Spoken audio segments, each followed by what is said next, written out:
Today I want to share something that will forever change the way you approach your life. There are 3 simple words that can turn your deepest desires, your wildest dreams, into reality. It sounds almost too easy, doesn't it? But that's because we've been conditioned to believe that manifestation is a struggle, that we must force our will to create what we want. Nothing could be further from the truth. The truth is, the power to manifest anything you want already lies within you, waiting to be unleashed. And these 3 words, when spoken from a place of belief, trust, and inner knowing, are the key to unlocking that power. They are more than just words. They are the vibration that signals to the universe that your dream has already been realized. They are a declaration of your state of being, the essence of creation itself. But before I reveal the words, you must understand that manifestation is not about asking for something that doesn't exist. It is about aligning yourself with the state of already having it. Everything you desire is already yours. The moment you ask, it is given. The universe is not withholding your dreams, it is waiting for you to claim them. And to claim them, you must move beyond doubt, beyond fear, and into the knowing that what you want is already yours. So what are these 3 words? It is done. These words hold the power to transform your life instantly and effortlessly. When you say, "It is done," you are not hoping, you are not wishing, and you are certainly not begging. You are stating a fact. You are speaking from a place of certainty that your desire has already materialized, even if your physical eyes cannot yet see it. You see, the moment you declare it is done, you are collapsing the gap between wanting and having. You are no longer waiting for something to happen in the future, you are living from the end, acting as if it is already so. This is the key. The law of assumption teaches us that whatever we assume to be true in consciousness must manifest in our reality. When you say it is done, you are assuming the state of your wish fulfilled. You are living in the end, and the universe has no choice but to respond to that. Now you might be wondering, how can it manifest in just one day? It's because time, as we perceive it, is an illusion. The universe does not operate within the confines of time. It operates in alignment with your state of being. When you fully embrace the feeling that your desire is already fulfilled, manifestation happens swiftly and effortlessly. In fact, it can happen in the blink of an eye. The only delay is your resistance, the doubts, fears, and limiting beliefs that block the flow of creation. So how do you remove this resistance? By stepping into the feeling that it is already done. Feel it now. Close your eyes and imagine what it would feel like to already have what you want. How would you walk? How would you talk? How would you think and act? Embody that version of yourself, the one who already has everything they desire. Let that feeling flood your entire being. And then when you are fully immersed in that state, speak the words, "It is done." Say it with conviction. Say it with belief. Feel the shift in your energy as you speak it. Because in that moment you are no longer asking, you are receiving. The door to your dreams is wide open, and all that is required of you is to step through it.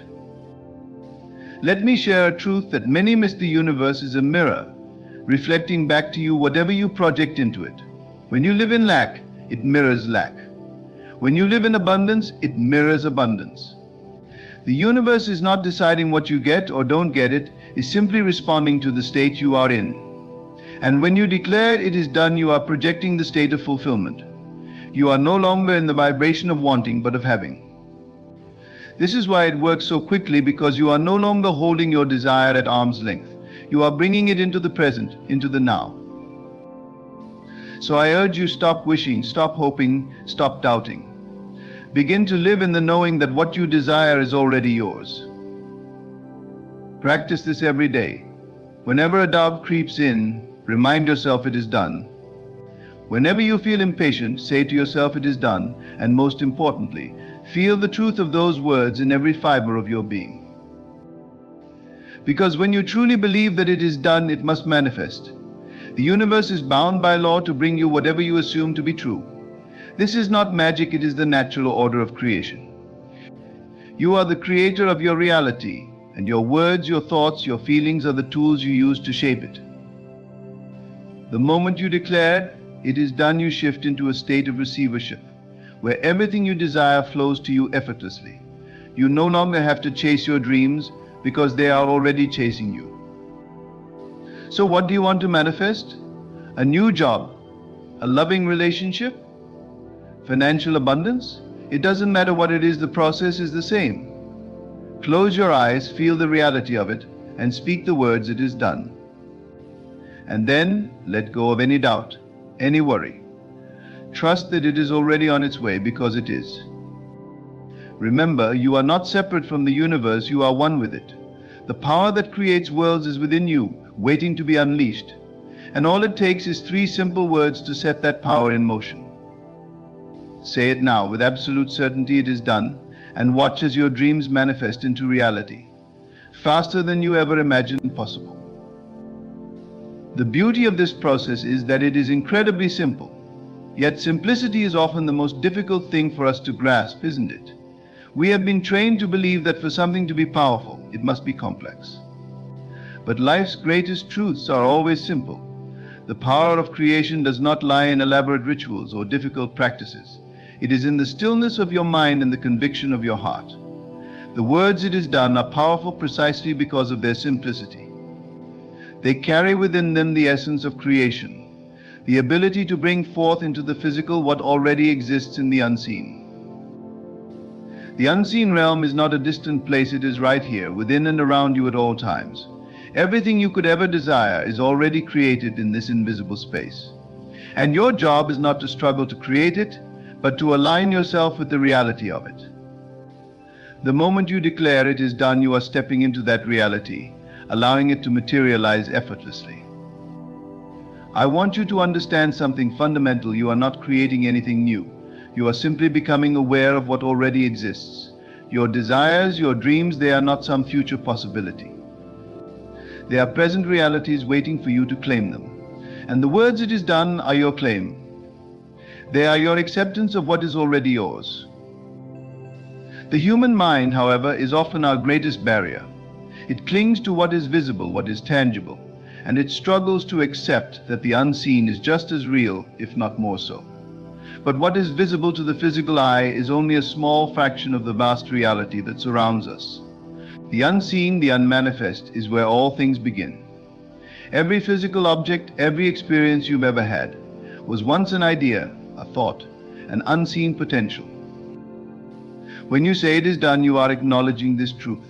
You are recognizing that the unmanifest is as real as the manifest. In fact, it is the source of all that is manifest.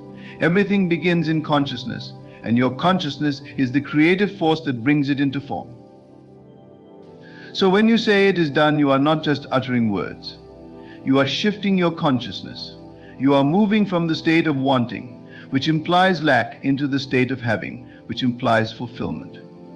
This shift in consciousness is the key to manifestation. You cannot manifest from a place of lack, from a place of wanting, because the universe will only mirror back to you what you are. If you are in a state of lack, the universe will continue to give you more experiences of lack. But when you say "it is done" and truly believe it, you are shifting into the state of having, and the universe will reflect that back to you.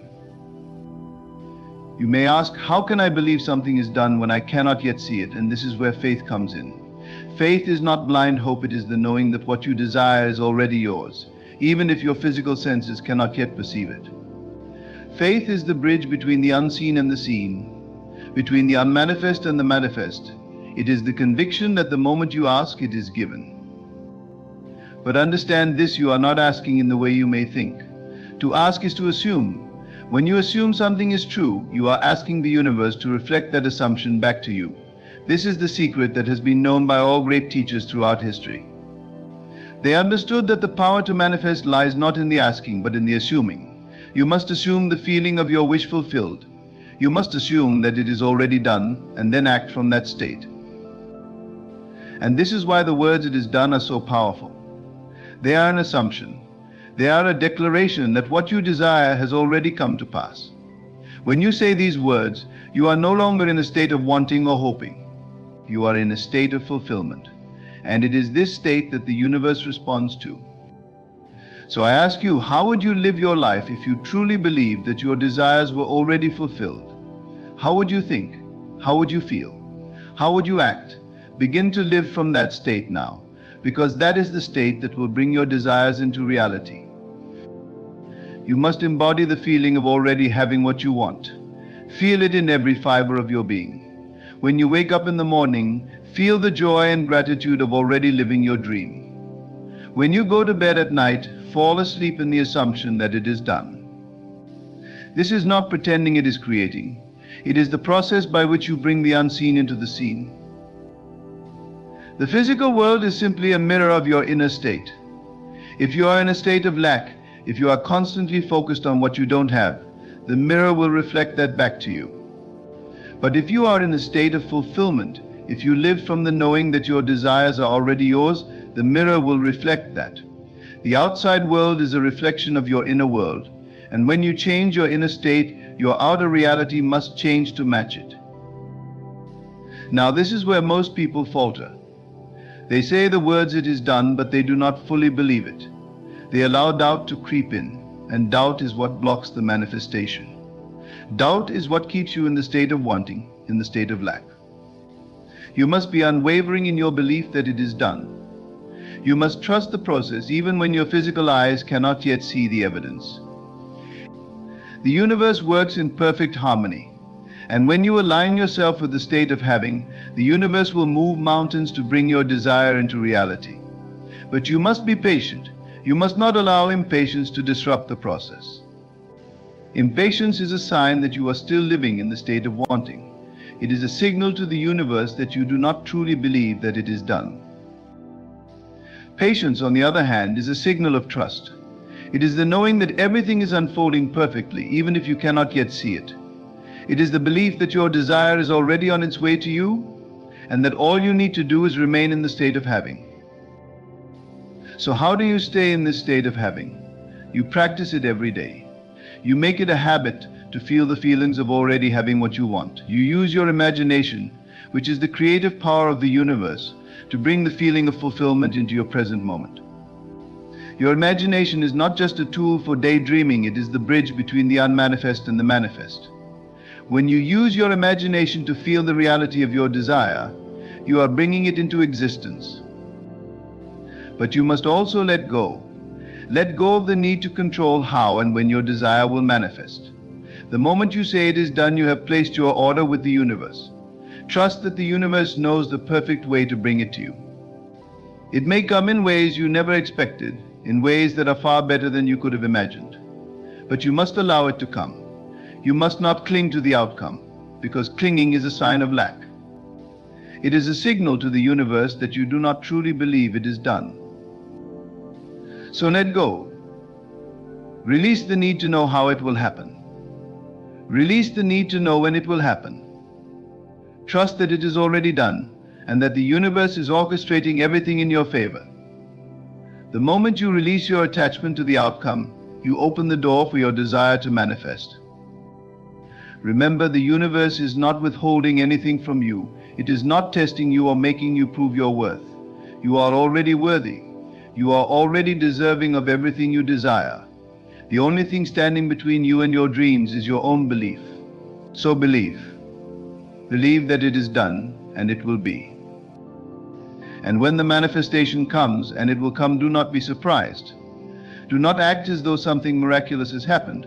Act as though it was the most natural thing in the world, because it is. Manifestation is not a miracle, it is the natural order of the universe. It is how things work. It is the process by which the invisible becomes visible, by which the unmanifest becomes manifest. So say the words "it is done," say them with conviction, with belief, with the full knowing that your desire is already yours. And then live from that state. Feel the joy, the gratitude, the fulfillment of already having what you want. And watch as the universe brings your dreams into reality, faster than you ever thought possible. It is already done. The more you affirm this, the deeper it seeps into your consciousness, and the faster your reality will shift. You see, creation is not something distant or separate from you. It is you.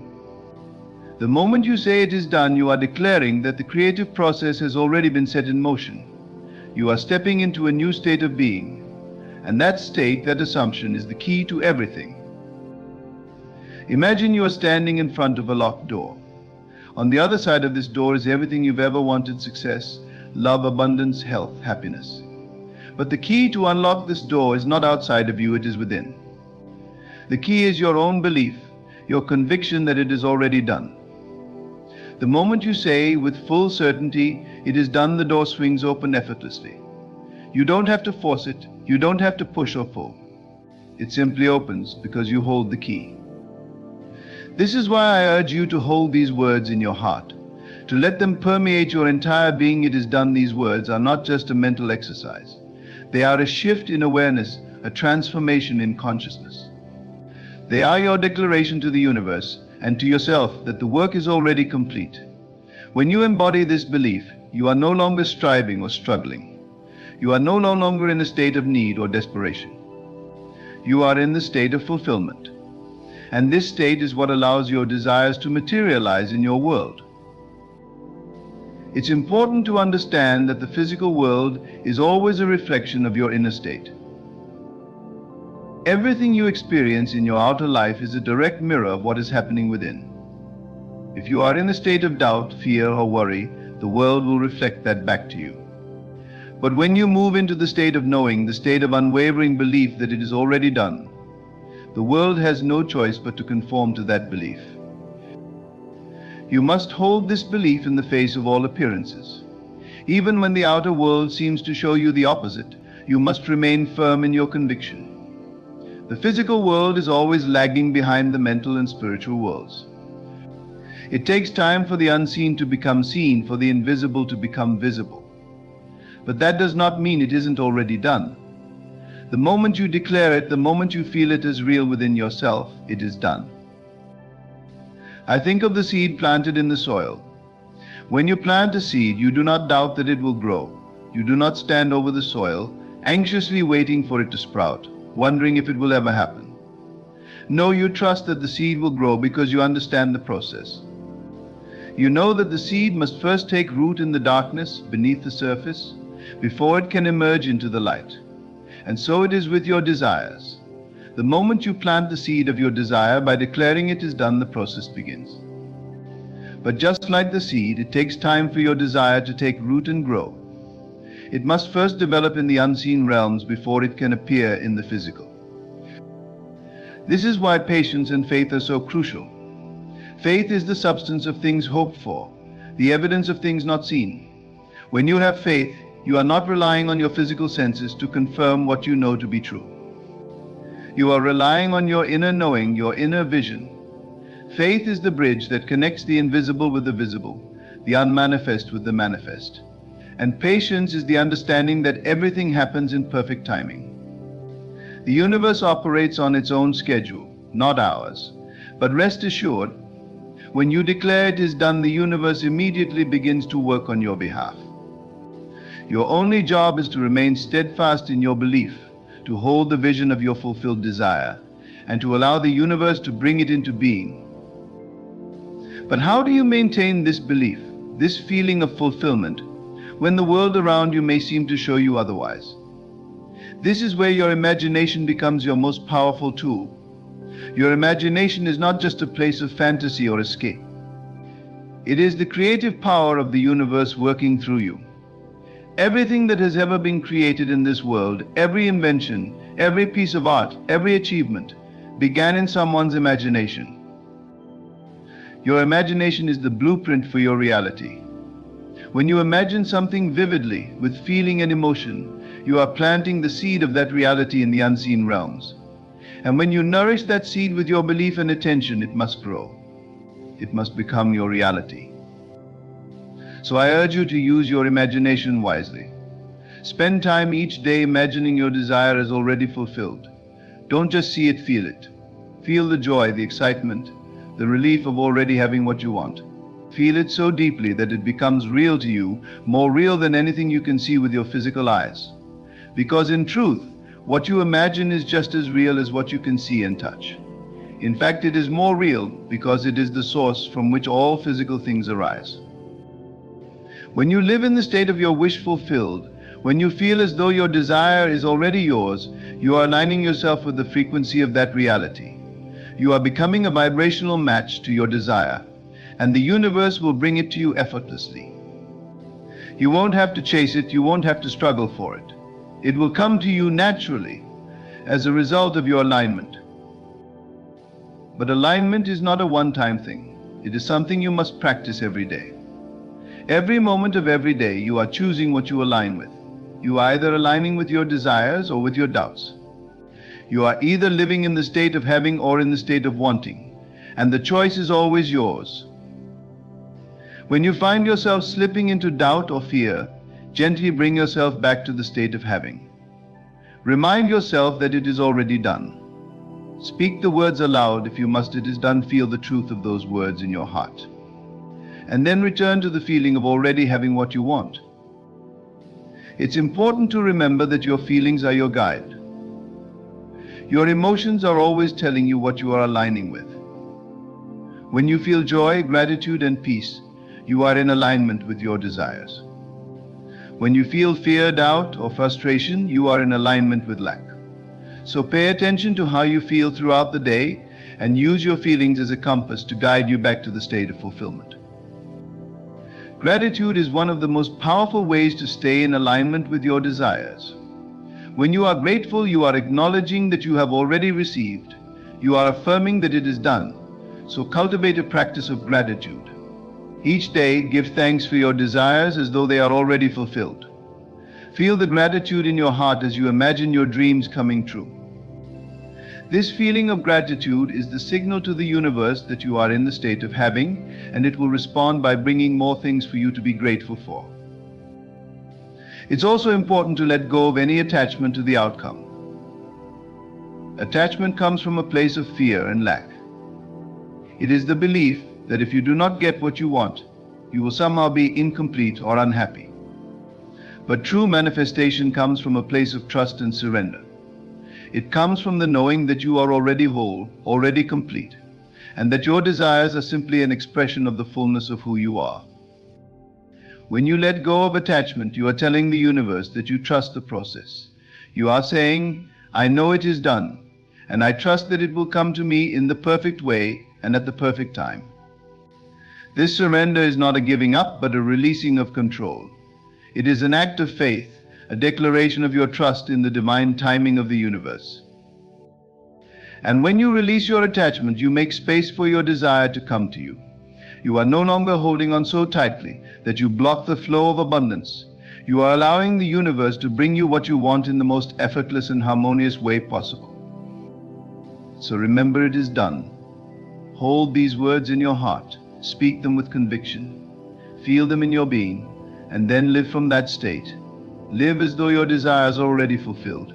Feel the joy, the gratitude, and the peace of already having what you want. And watch as the universe brings your dreams into reality, effortlessly and perfectly. If you are chosen by God, there is a sacred responsibility placed upon you, one that cannot be easily understood by those who have not felt His calling. The world may tempt you to share all that is happening in your soul, but there are some things, precious, delicate things, that are best kept between you and your Creator. The more we learn to protect these divine matters, the more clearly we hear God's voice in our lives, and the more securely we walk in His plan. First, do not reveal your struggles and trials to just anyone. These difficulties are often the chiseling tools that God uses to shape you into the person He intends you to be. Sharing them with those who cannot grasp their significance may diminish their sacredness. There is a mystery in suffering, a refining fire that transforms the soul. In your trials, God is doing something greater than what the eye can see. And when you expose those moments to others, you may lose the wisdom He is trying to impart to you. Secondly, your relationship with God is intimate, personal, and unique. It is not something to be paraded in front of others for validation or approval. The depth of your communion with Him, the moments when His voice whispers to your heart, and the quiet revelations that occur in prayer, these are holy experiences meant for you alone. When we seek to share them carelessly, we risk making sacred moments into spectacles, missing their deeper purpose. Do not, under any circumstances, reveal your plans before they come to fruition. When God places a dream or vision in your heart, it is a seed that must be nurtured in silence and faith. Speaking of it too soon can open the door for doubt, misunderstanding, or even sabotage. The world may not be ready to understand what God is doing in your life, and in their confusion, they may try to pull you off the path He has set before you. Trust that God will give you the right time to act and the right time to speak, for His timing is perfect. Fourth, never expose the depths of your weaknesses to those who are not prepared to handle them.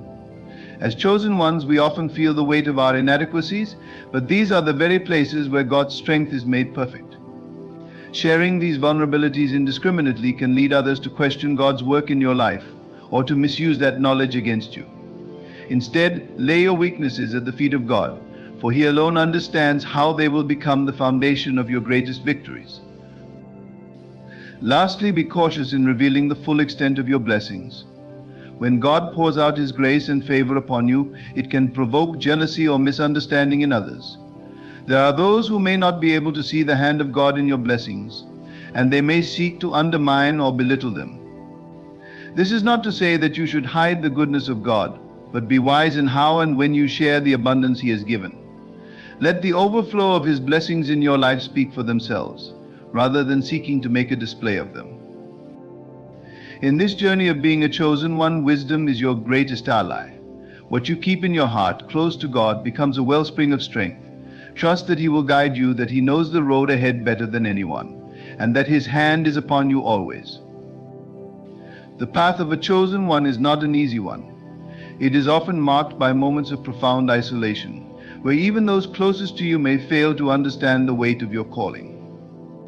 This is not because they lack love or care, but because God has entrusted you with a burden they are not meant to carry. There is a divine secrecy to the way God operates in the lives of His chosen. He works in the hidden places, in the quiet chambers of the heart, away from the noise of the world. What He reveals to you in these moments is precious, sacred, and not meant for everyone to know. This is why it is crucial to guard your heart and guard what He has shown you. The world is not kind to those who are different, and being chosen by God sets you apart in ways that others cannot easily comprehend. When you reveal too much of what God is doing in your life, you invite voices that may not be aligned with His purpose for you. These voices, whether well-meaning or not, can cloud your discernment and pull you away from the path God has set before you. It is essential, therefore, to learn the art of silence. Silence in the life of the chosen one is not weakness or fear, it is wisdom. Silence allows you to commune with God without interference. It gives you space to process His revelations and His instructions before the world's opinions try to sway you. The world will always have its opinions, its judgments, and its criticisms, but none of those can touch the sacred space between you and your Creator. That is where true strength lies. When God begins to work in your life, especially in ways that are visible to others, there will be a temptation to share every detail. You might feel the urge to explain yourself, to justify your actions, or to make sense of the blessings you receive. But remember, not every blessing is meant to be broadcasted. Some blessings are meant to be lived, to be internalized, and to be treasured quietly. When you boast of your blessings, you risk diminishing their true value and opening yourself to unnecessary scrutiny. There is also the danger of sharing prematurely. Often God is still in the process of shaping and molding your blessings, and they are not yet ready for the world to see. Imagine a potter at work, carefully crafting a piece of clay into a beautiful vessel. If that vessel is shown too soon, before it has been fully formed or fired in the kiln, it may appear unfinished or flawed. The same is true for the work God is doing in your life. If you reveal it too soon, before it has been fully developed, you may invite misunderstanding or criticism that could hinder the process. The same caution applies to sharing the trials you face. Every trial, every challenge, and every hardship has a divine purpose in the life of a chosen one. These trials are not random or meaningless, they are tailored specifically to you, to refine you, to strengthen your faith, and to draw you closer to God. When you share your trials with others, particularly those who are not walking the same path as you, they may not see the purpose behind your suffering. They may pity you, offer misguided advice, or even try to discourage you from enduring the hardship. But God sees the end from the beginning. He knows the purpose of your trials, and He alone knows when they will end. Trust Him with your suffering and resist the urge to seek validation or comfort from those who cannot understand its purpose. God's chosen ones are often misunderstood. The world does not easily accept those who walk to the beat of a different drum, especially when that drum is the calling of God. You may find yourself alienated, criticized, or even mocked for the choices you make. But remember, you are not living for the approval of the world. You are living for the approval of God. The moment you seek validation from others, you risk losing sight of the one who has called you. It is better to walk alone with God than to walk with the crowd without Him. Another reason to guard what God reveals to you is the presence of spiritual opposition. When you are chosen by God, you become a target for forces that seek to disrupt His plan. These forces are not always visible, but they are very real. The enemy thrives on division, doubt, and fear, and he will use any means necessary to plant these seeds in your heart. When you speak too freely about what God is doing in your life, you give the enemy a foothold. You expose yourself to attacks that could have been avoided if you had kept those matters between you and God. It is also important to remember that not everyone around you is walking the same path. Even among those who share your faith, there are different levels of spiritual maturity and understanding. What God reveals to you in your walk with Him may not make sense to others, and they may question or challenge what you are experiencing. This is why discernment is so crucial. Discernment allows you to know when to speak and when to remain silent. It allows you to filter the voices that are not in alignment with God's will for your life. In the life of a chosen one, there is a delicate balance between sharing your testimony and keeping the sacred things hidden. There will be moments when God calls you to share your story, to encourage others by revealing what He has done in your life. But there will also be moments when He calls you to keep silent, to treasure those experiences in your heart, and to allow them to shape you privately. It is in those private moments that God does His deepest work. Your relationship with God is the most important relationship in your life. It is the foundation of everything you are and everything you will become. Protect that relationship fiercely. Do not allow the opinions of others, the distractions of the world, or the schemes of the enemy to come between you and your Creator. There is a reason why God calls His chosen ones to walk a narrow path. It is a path that requires focus, dedication, and above all, trust in Him. Trust is the cornerstone of your walk with God. Trust that He knows what is best for you, even when it doesn't make sense to others. Trust that He is working in your life, even when the evidence is not yet visible. Trust that He is guiding you, even when the path ahead seems unclear. This trust is not something to be shared or explained, it is something to be lived. The more you trust God, the less you will feel the need to justify yourself to others. There will be times when God asks you to step out in faith, to take risks that seem impossible or illogical. In those moments, the temptation to seek reassurance from others will be strong. But remember, faith is not about what others can see or understand. It is about trusting in what God has spoken to you, even when no one else believes it. Do not let the doubts of others shake your faith. Stand firm in the knowledge that God has chosen you, and that He will equip you for whatever lies ahead. As you walk this path, you will begin to realize that the most powerful moments in your relationship with God are often the ones that are hidden from the world. They are the quiet moments of prayer, the whispered promises in the night, the still, small voice that speaks to your heart. These moments are not for public display, they are treasures to be kept close to your heart. They are the foundation of your strength, the source of your peace, and the reason why you can face the world with confidence, even when it doesn't understand you. Being chosen by God is both a gift and a responsibility. It is a calling that requires wisdom, discernment, and a deep trust in His plan. It is not for the faint of heart, but for those who are willing to walk in faith, even when the way is unclear. As you continue on this journey, remember that God's hand is upon you, guiding you, protecting you, and leading you into the fullness of His purpose. Guard what He has given you, and trust that in His time, all will be revealed according to His perfect will. The role of being one of God's chosen ones means you are set apart for something far greater than yourself. This higher calling comes with a unique set of responsibilities that may not always be understood by those around you.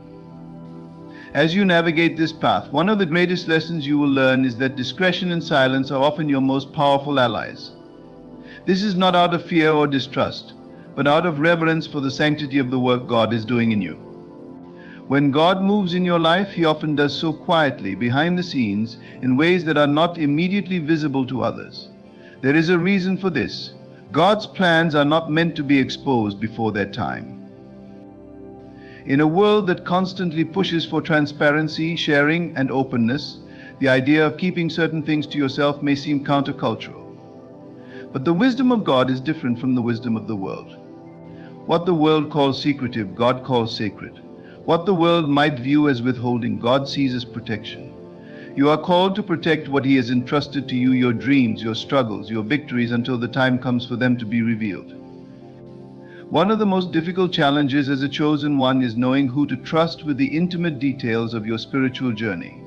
Not everyone is equipped to handle the weight of your calling, and not everyone has the discernment to understand what God is doing in your life. There will be moments when you feel isolated, when it seems that no one truly understands the magnitude of what you are experiencing. This isolation, however, is often a tool God uses to deepen your relationship with Him. It is in the quiet, solitary moments that He speaks to you most clearly. It is when the noise of the world fades that you can hear His voice without distraction. As a chosen one, you are likely to experience spiritual insights, visions, or moments of revelation that others may not. These are precious gifts from God, not to be flaunted or shared carelessly. When you share divine revelations with those who are not ready to receive them, you risk diminishing their impact, or worse, inviting unnecessary confusion or skepticism. This can lead to doubt, not only in their hearts, but in yours as well.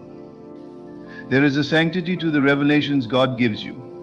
They are meant to build your faith, to strengthen your spirit, and to guide you on your unique path. Sharing them with others too soon can dilute their power and distract you from their true purpose.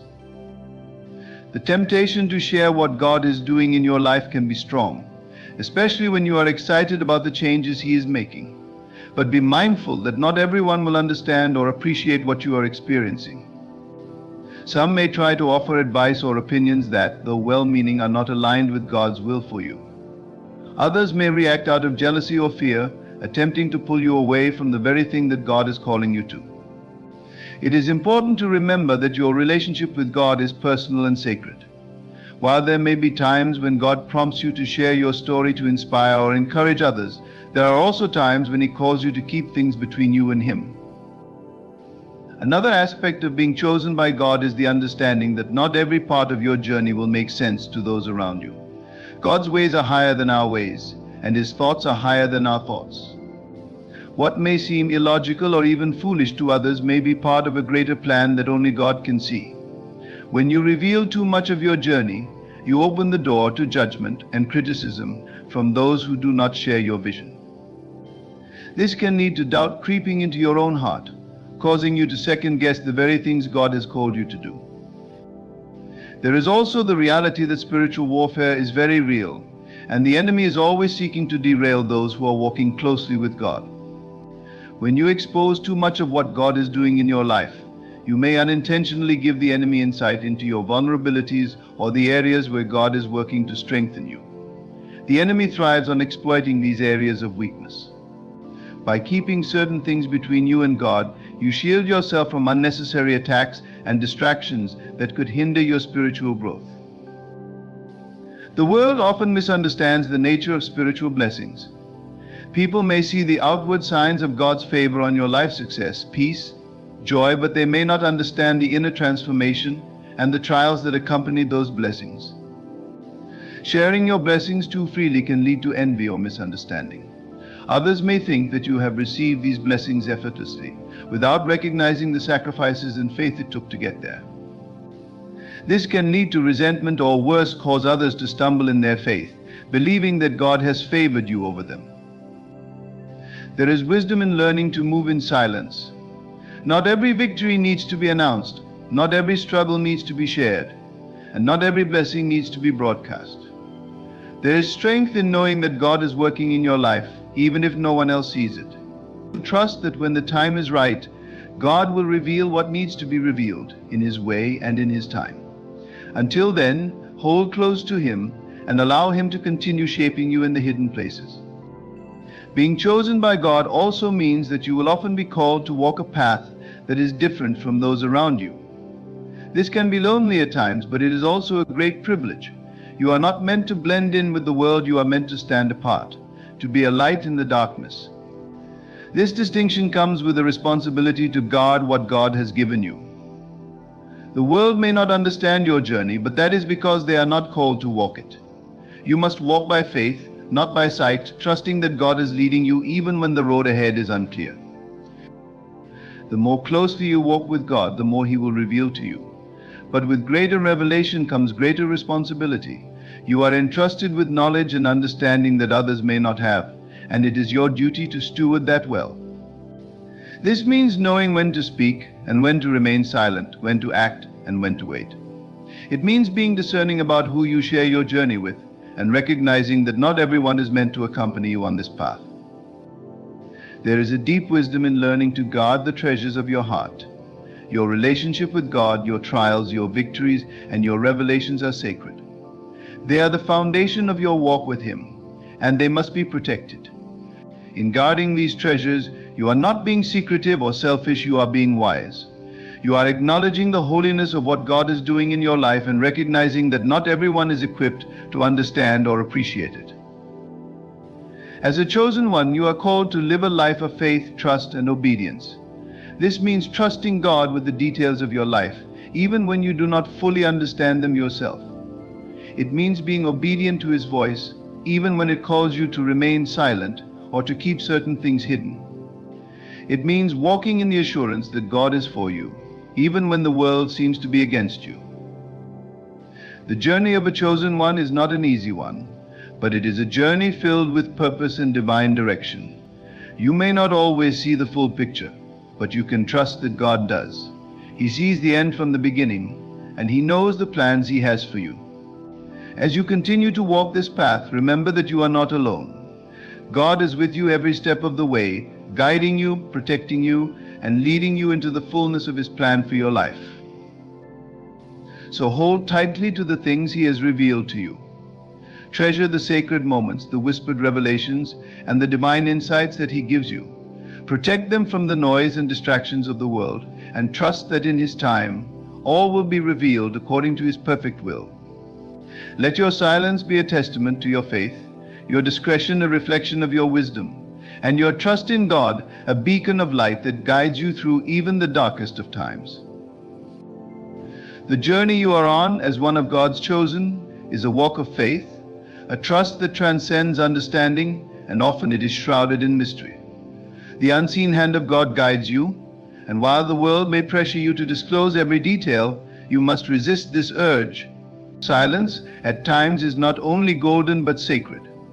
It preserves the holiness of your relationship with God, allowing His will to manifest without interference. Many times you will encounter those who, out of curiosity or even genuine concern, will want to know what is going on in your spiritual life. They may ask probing questions or offer unsolicited advice, thinking they are helping. But not all well-meaning advice aligns with the divine direction God has set for you. Their perspective may be limited to worldly wisdom, whereas your path is governed by a heavenly perspective.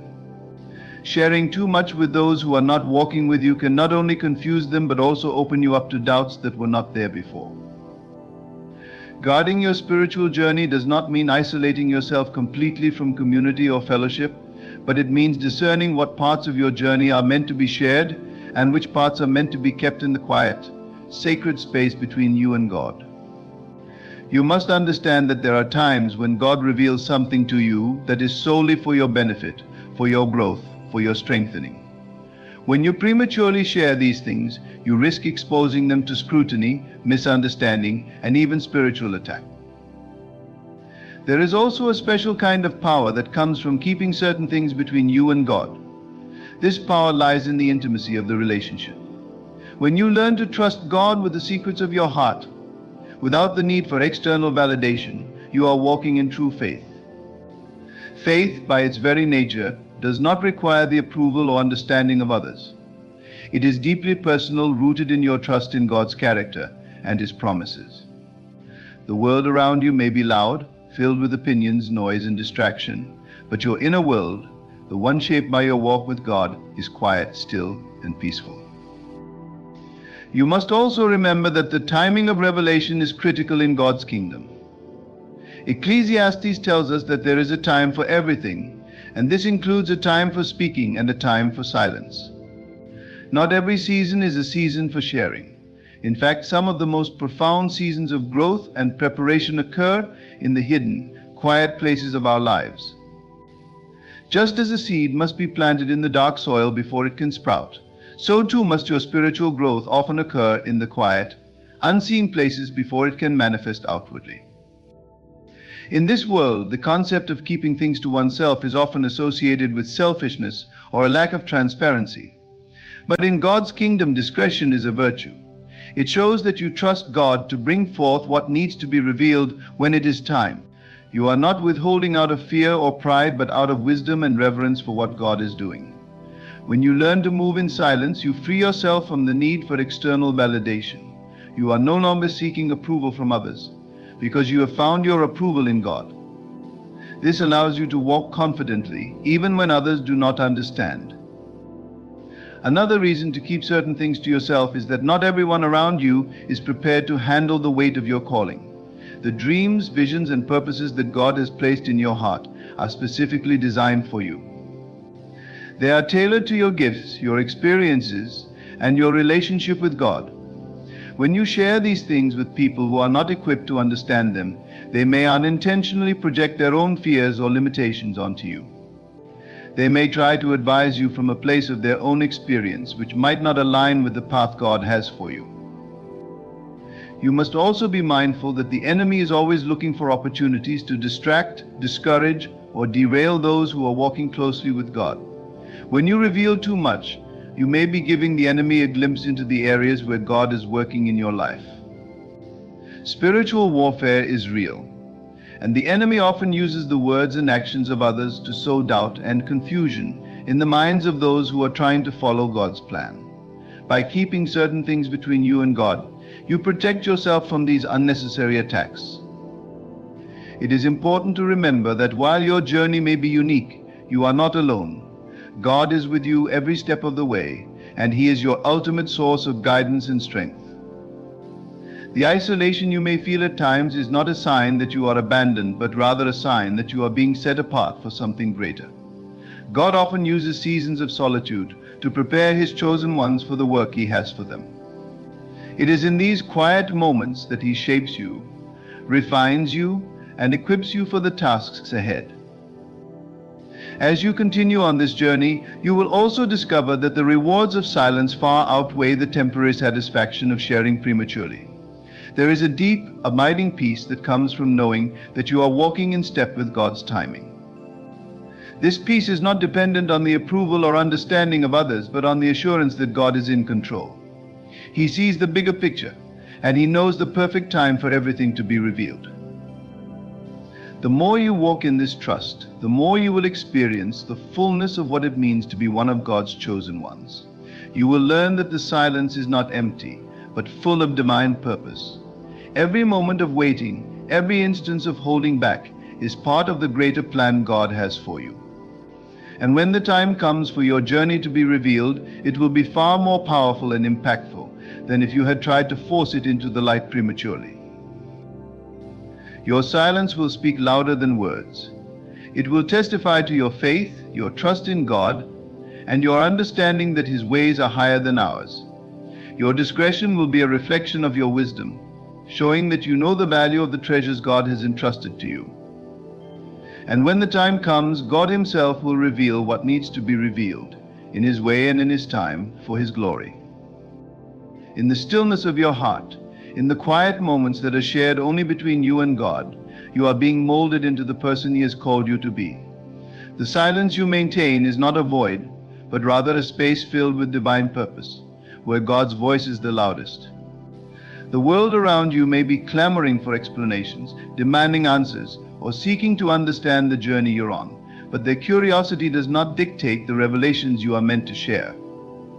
As you grow closer to God, you will find that not every truth is meant to be spoken aloud, not every vision is meant to be announced, and not every divine encounter is meant to be shared. There is profound wisdom in protecting the sacredness of your relationship with God. Imagine for a moment the intimacy between a father and his child.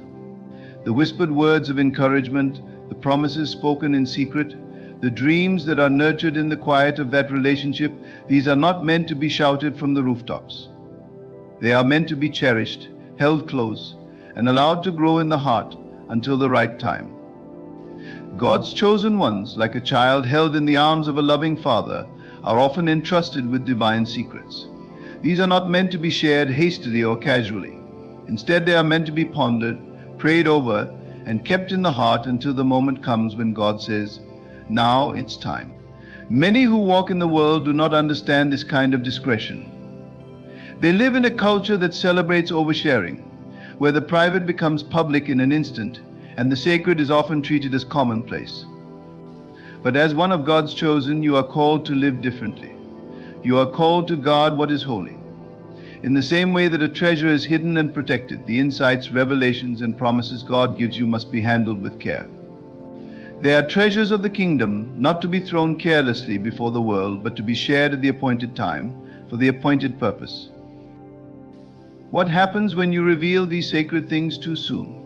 There is a risk that the weight of their significance may be lost on those who are not prepared to receive them. Some will question, some will doubt, and others may even try to dismiss or diminish the very thing that God has placed on your heart.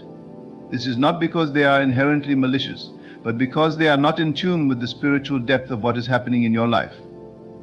What is meaningful to you, what is life-altering for you, may not yet be understood by those around you. In these moments, your silence is an act of protection, not just for yourself, but for the sanctity of the journey you are on with God. There is a peace that comes with trusting God's timing. It frees you from the need to explain yourself or seek validation from others. When you rest in the knowledge that God is in control, you no longer feel the pressure to share everything that is happening within you. You understand that not every part of your journey needs an audience. Some things are meant to be worked out in the secret place of your relationship with God. In these moments of quiet, in the stillness of your spirit, you are being prepared for something greater. The dreams God has given you are being refined, the visions are being sharpened, and your faith is being strengthened. One of the greatest tests of faith is the ability to wait in silence. The world equates action with progress, noise with significance, and visibility with success. But God's ways are different. In His kingdom, growth often happens in the unseen places. Like a seed buried in the soil, your spiritual growth occurs in the quiet, dark places where no one can see. It is in these moments that your roots go deep, that your character is formed, and that your trust in God is solidified. When you learn to embrace the silence, you are not just waiting passively, you are actively trusting that God is at work, even when you cannot see it. This kind of trust requires a deep sense of security in your identity as God's chosen one.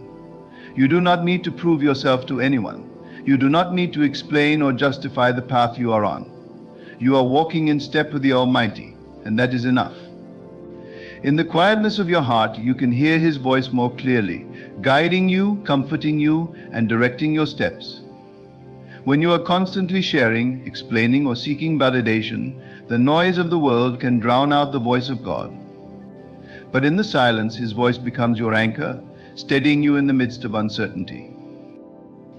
As you walk this path, you will also discover that silence is not a sign of weakness but of strength.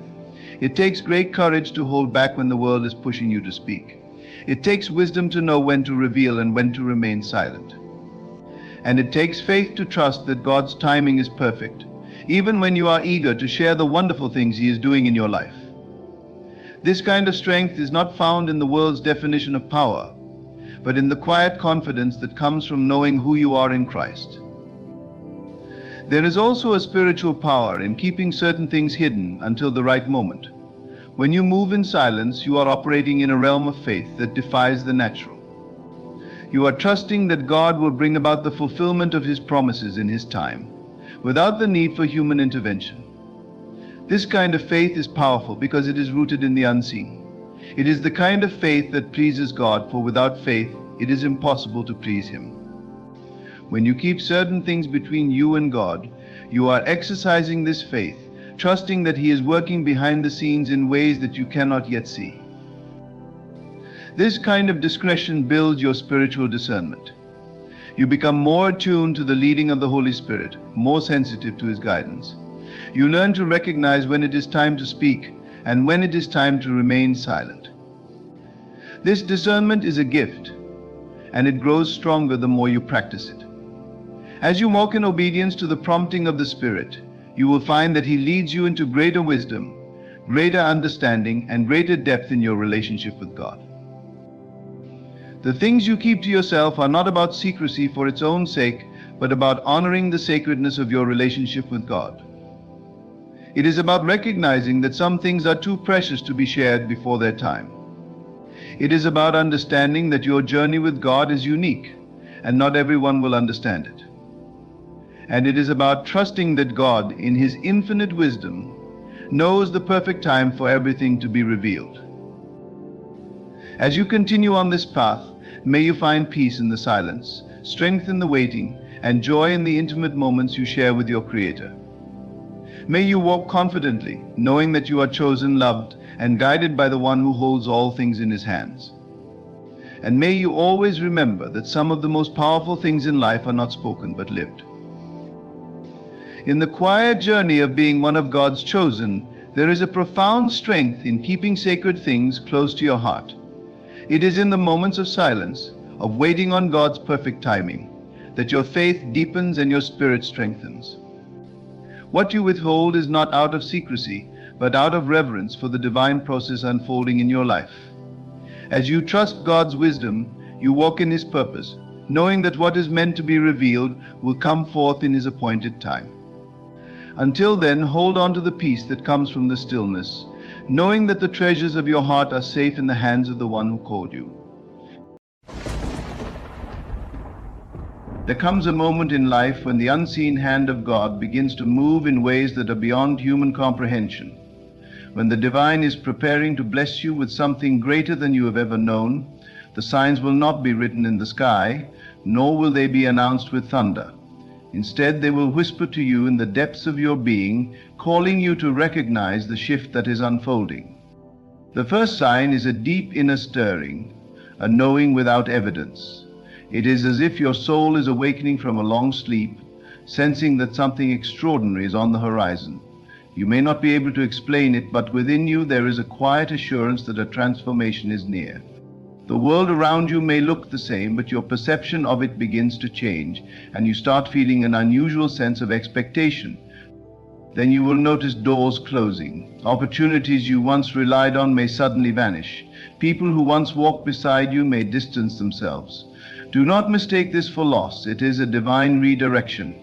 When God is preparing to give you something bigger, He clears the path of everything that no longer serves your destiny. What seems like rejection is in truth protection, for you are being led towards something that aligns with the highest version of yourself. A sense of isolation may come next. You might feel as if you are walking this path alone, misunderstood by those around you. But understand this: solitude is a sacred space where God refines you, where He strips away distractions so that you may hear His voice clearly. In the silence, revelation comes.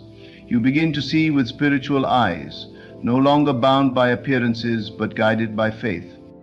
There will be trials, tests of endurance and patience. These are not obstacles to deter you, but lessons to prepare you. Before elevation, there is always transformation. You are being shaped, molded, strengthened for what is to come. Trust that every challenge is a step toward your breakthrough, and know that no test is given without the grace to overcome it. Unusual synchronicities will begin to appear. Signs and symbols will align in ways too perfect to be coincidence. A word spoken by a stranger, a dream that stirs your heart, a repeated message appearing in unexpected places. All of these are whispers from the divine, assuring you that you are on the right path. Pay attention, for the universe speaks in a language of signs. A deep peace will settle over you, even in uncertainty, even when nothing in the external world confirms what you feel inside. You will experience a quiet confidence. This peace is the ultimate sign that what is meant for you is already unfolding. It is not based on circumstances, but on an unshakable trust that God is at work. And then, just when you least expect it, the breakthrough will come. It will not come through force, nor through struggle, but as a natural unfolding of what was always meant to be. When you are aligned with divine will, nothing can stand in the way of what is destined for you.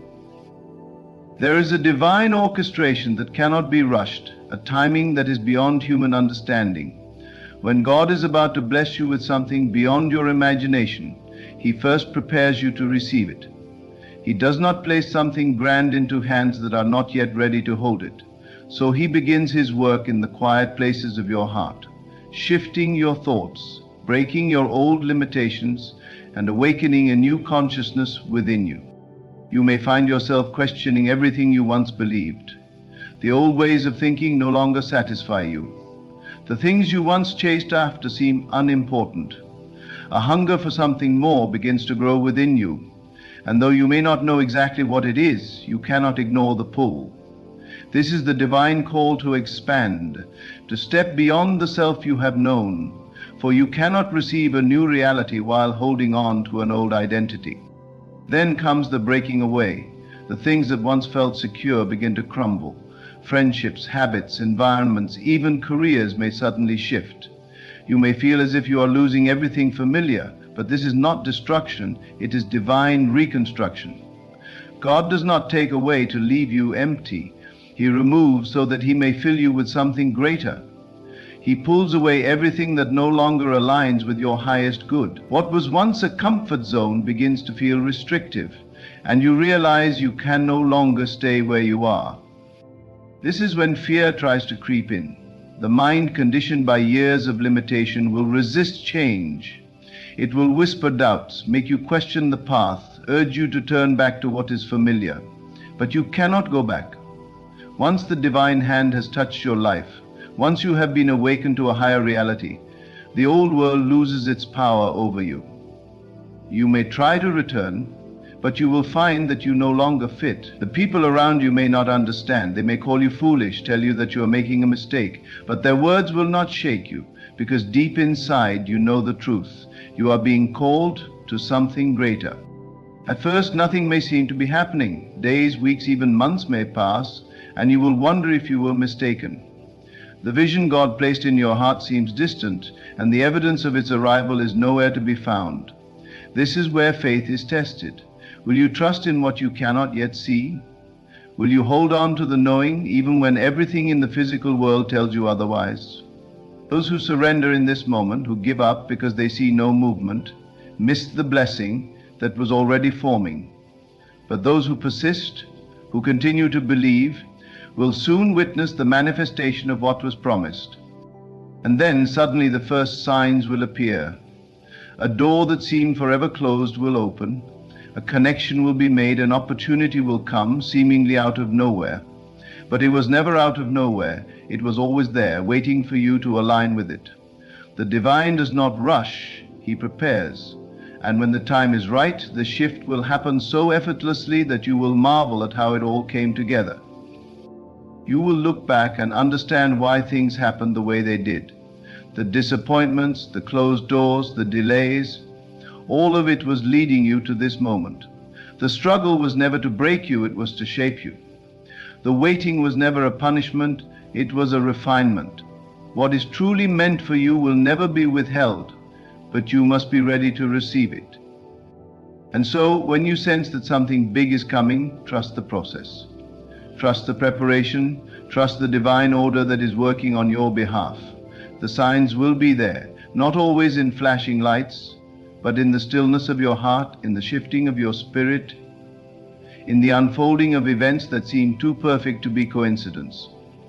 God does not plant dreams in your heart without the intention to bring them to life. If you have felt the calling, if you have sensed the shift, if you have seen the signs, then know this: what is coming is far greater than what you are leaving behind. There will be days when your faith is tested, when doubts creep in, when circumstances seem unchanged. But remember, the unseen is always at work before the seen takes form. The moment you desire something in your heart, the universe begins moving to bring it to you. The delay is not denial, it is a divine process ensuring that everything falls into place at the right time. You may notice that your intuition becomes sharper. You feel nudges, whispers, guiding you toward new choices. The same places and conversations that once seemed normal may begin to feel off, as if you no longer belong in them. You will be drawn to new ideas, books, messages, and even people who align with the vision that is unfolding within you. You may start waking up in the middle of the night, feeling an unshakable energy, as if something is being downloaded into your spirit. Pay attention, for these are not accidents. They are divine signals, preparing you for what is to come. There is a shedding that must take place. The old version of you cannot walk into the new reality that God has prepared. The doubts, the fears, the limiting beliefs must be released. The way you spoke, the way you thought, the way you carried yourself, if these things no longer align with the higher version of you, they must go. This is why discomfort comes before the blessing. This is why everything seems to be shaken before the breakthrough happens. The shaking is necessary. It is stripping away everything that does not serve your next level. You may feel exhausted, as if something within you is changing on a deep level. You may experience moments of loneliness, even sadness, because transformation is not always comfortable. The people who once fit in your life may start drifting away. The conversations that once interested you may now feel meaningless. Do not resist this process. Embrace it. What is meant for you cannot miss you, and what is leaving you was never meant to stay. The greatest sign that something big is coming is the deep peace that settles within you, even when the circumstances have not changed. This is the moment when you know, not because you see it, but because you feel it. You no longer look outside for validation. You do not ask others if they believe in your vision. You simply know. And this knowing is the evidence that your manifestation is near. It will not come through force. It will not require you to chase or struggle. It will flow to you effortlessly at the appointed time. And when it does, you will realize that it was never about just receiving something external. It was about becoming the person who was ready to hold it. The real blessing was not the thing itself, but the transformation that took place within you. Because once you have become that person, once you have stepped into that awareness, you will never again doubt the power of what is within you. You will never again wonder if God is listening. You will know that He was always there, always guiding, always preparing you for what was already yours. And when you finally step into the blessing, when you receive what was always meant for you, something even greater happens. You no longer see yourself as separate from it. You no longer question if you deserve it. You no longer fear that it will be taken away, because by the time it arrives, you have already become one with it in your mind. It was never outside of you, it was always within, waiting for you to recognize it as yours. The struggle was never about achieving something external.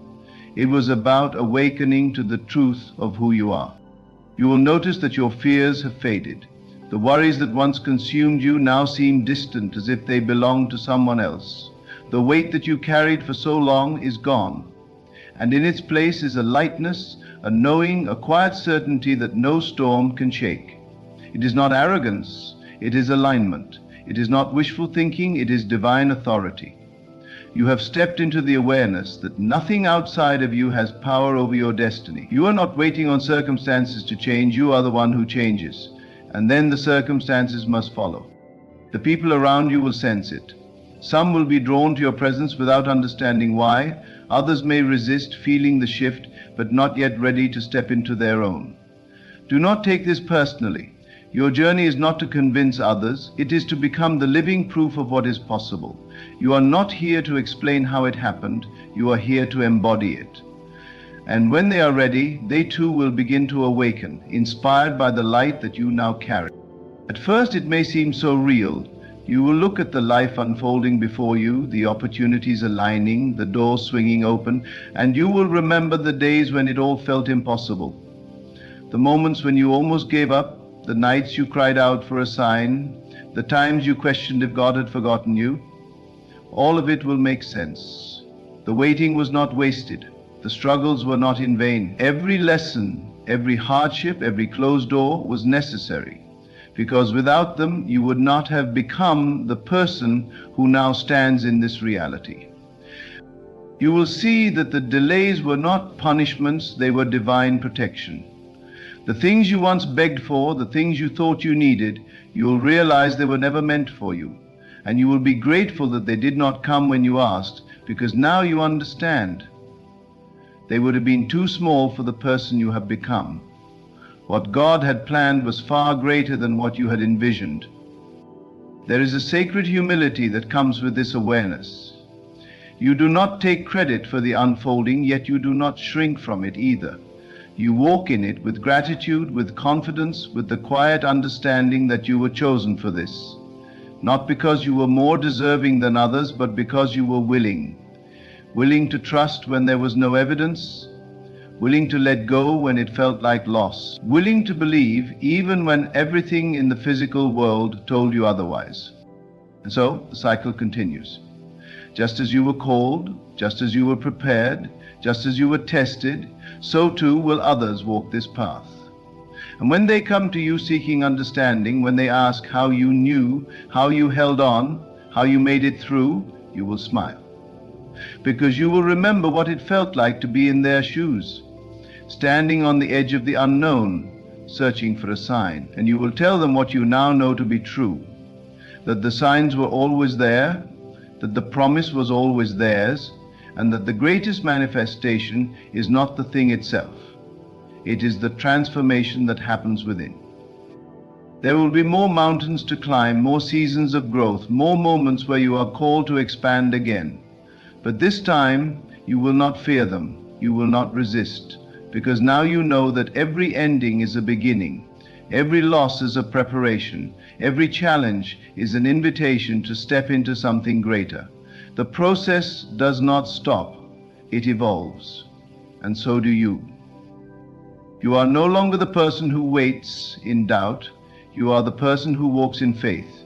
You are no longer asking when the blessing will come, you are living as if it is already here. And that is the final sign, the one that cannot be faked, the one that cannot be rushed. When you no longer chase, when you no longer beg, when you no longer question, when you simply know, then and only then does the manifestation arrive. Not because you forced it, but because you became it. And in that moment, you will understand that you were never waiting on God, He was always waiting on you. And as you step deeper into this new phase, you will encounter even more signs, more synchronicities, that confirm you are exactly where you need to be. The whispers of the universe become louder, and the signs of divine favor appear in ways that leave no room for doubt. It will no longer be a matter of if, but a matter of when. You will find that everything is falling into place so naturally, so effortlessly, that the only explanation is divine timing. Every little action you take, every word you speak, every step you make will feel aligned with your purpose. It will feel as if you're not even trying anymore. Everything flows with ease. The things that once felt like obstacles now feel like opportunities. You will begin to see the world through different eyes, recognizing that the divine is not outside of you, but it moves through you, shaping your experiences, transforming your reality in ways that you could never have imagined. What once appeared as a challenge is now understood as the universe's way of positioning you for the next great thing. This is where the true transformation occurs. As you stand in the fullness of your blessing, you no longer look at yourself as someone who is waiting to receive something. You see yourself as the one who is already living in the manifestation, already walking in the truth of your desires. You become the embodiment of the very thing you sought for so long. You start to realize that the gap between where you were and where you are now was not a time of waiting, but a time of becoming. In this process of becoming, you are also changing the energy around you. People will notice the shift in your vibration, the new aura of peace and confidence that you exude. Your presence will become magnetic.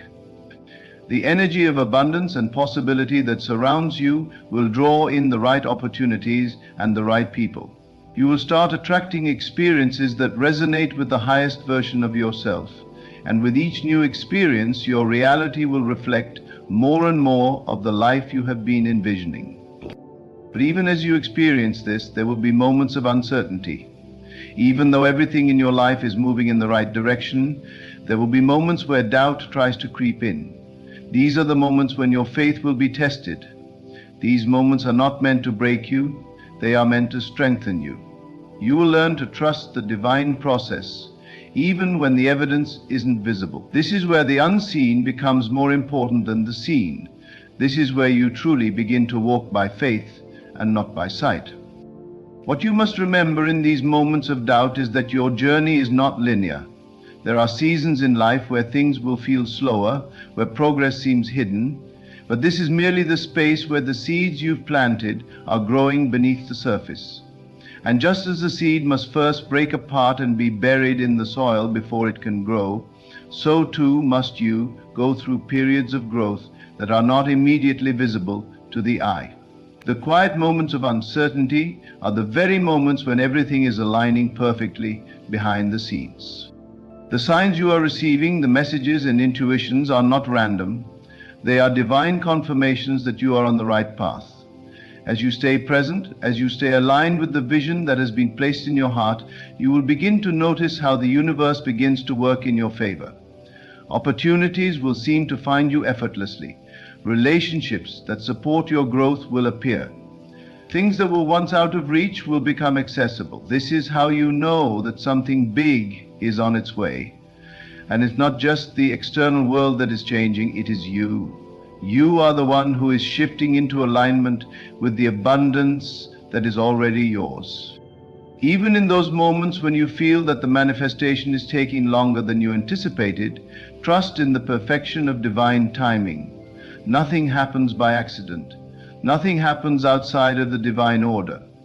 What is meant for you cannot be delayed, and what is not meant for you will be removed. Trust that everything is unfolding in perfect timing and you are exactly where you need to be. The only thing required of you is to continue believing, continue trusting, and continue walking as if everything you desire is already yours.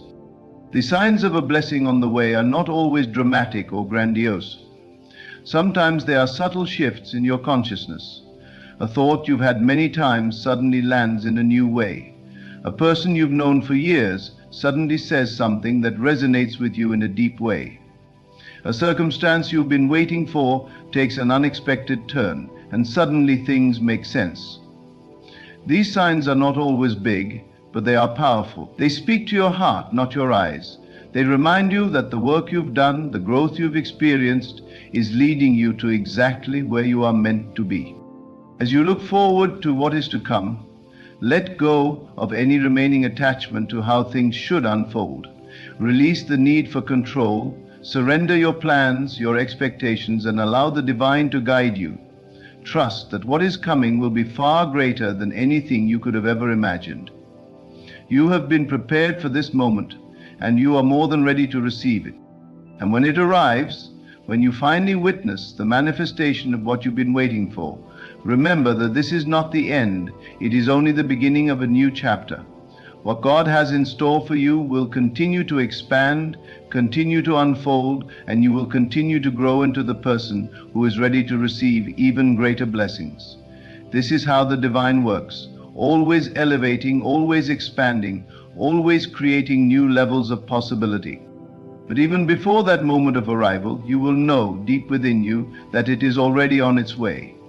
You will feel it in the air. You will see the signs, no matter how subtle they may be. And you will know that the blessing is not something coming to you from the outside, but something awakening from within.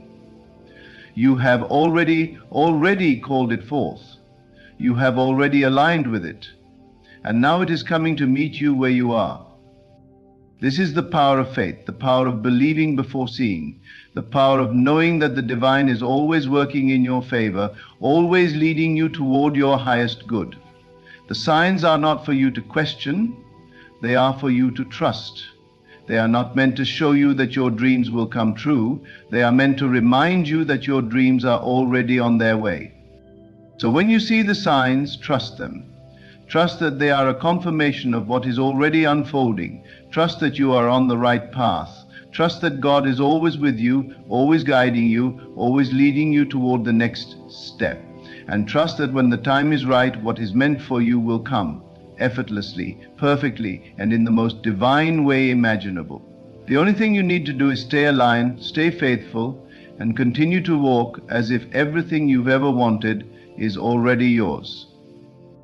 In the moments leading up to the manifestation of what you've been desiring, you will begin to feel an undeniable sense of anticipation in the air, as though everything is on the verge of something big. Even when the world around you remains quiet, you will sense that there is a shift occurring, a shift that only those who are aware, those who are attuned to the signs, will feel. This quiet anticipation is the subtle yet profound confirmation that God is working in your life. It is not a time to doubt, but a time to trust and hold steadfast to the vision that has been planted in your heart. During this period of transition, you will also notice that your thoughts and emotions are becoming more elevated. You may experience moments of pure inspiration and clarity. Ideas that once seemed impossible now seem not only possible, but inevitable.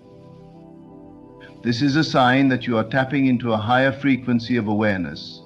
You are no longer limited by the constraints of the physical world. You are beginning to operate in the realm of divine possibility.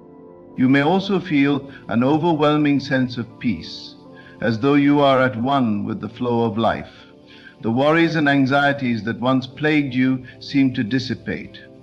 You no longer feel the need to rush or force things to happen. You have released the need to control the outcome, because you now trust that it is already on its way. You trust that the universe is bringing you exactly what you need, exactly when you need it. In this space of peace, you will begin to see that the manifestation you've been waiting for is not an external event, but an internal one. It is an expansion of consciousness. It is the realization that you are already worthy of everything you desire.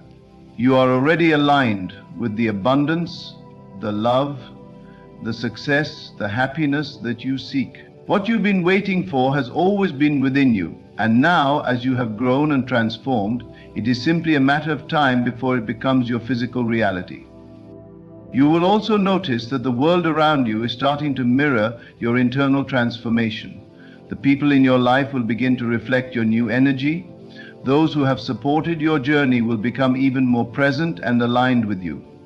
They will offer you the help, encouragement, and opportunities you need to move forward. And those who are not aligned with your new path may begin to fade away, not because of anything you've done, but because they no longer resonate with the person you have become. This is not a time to hold on to what no longer serves you. It is a time to release, to let go of attachments, to make space for the new blessings that are on their way.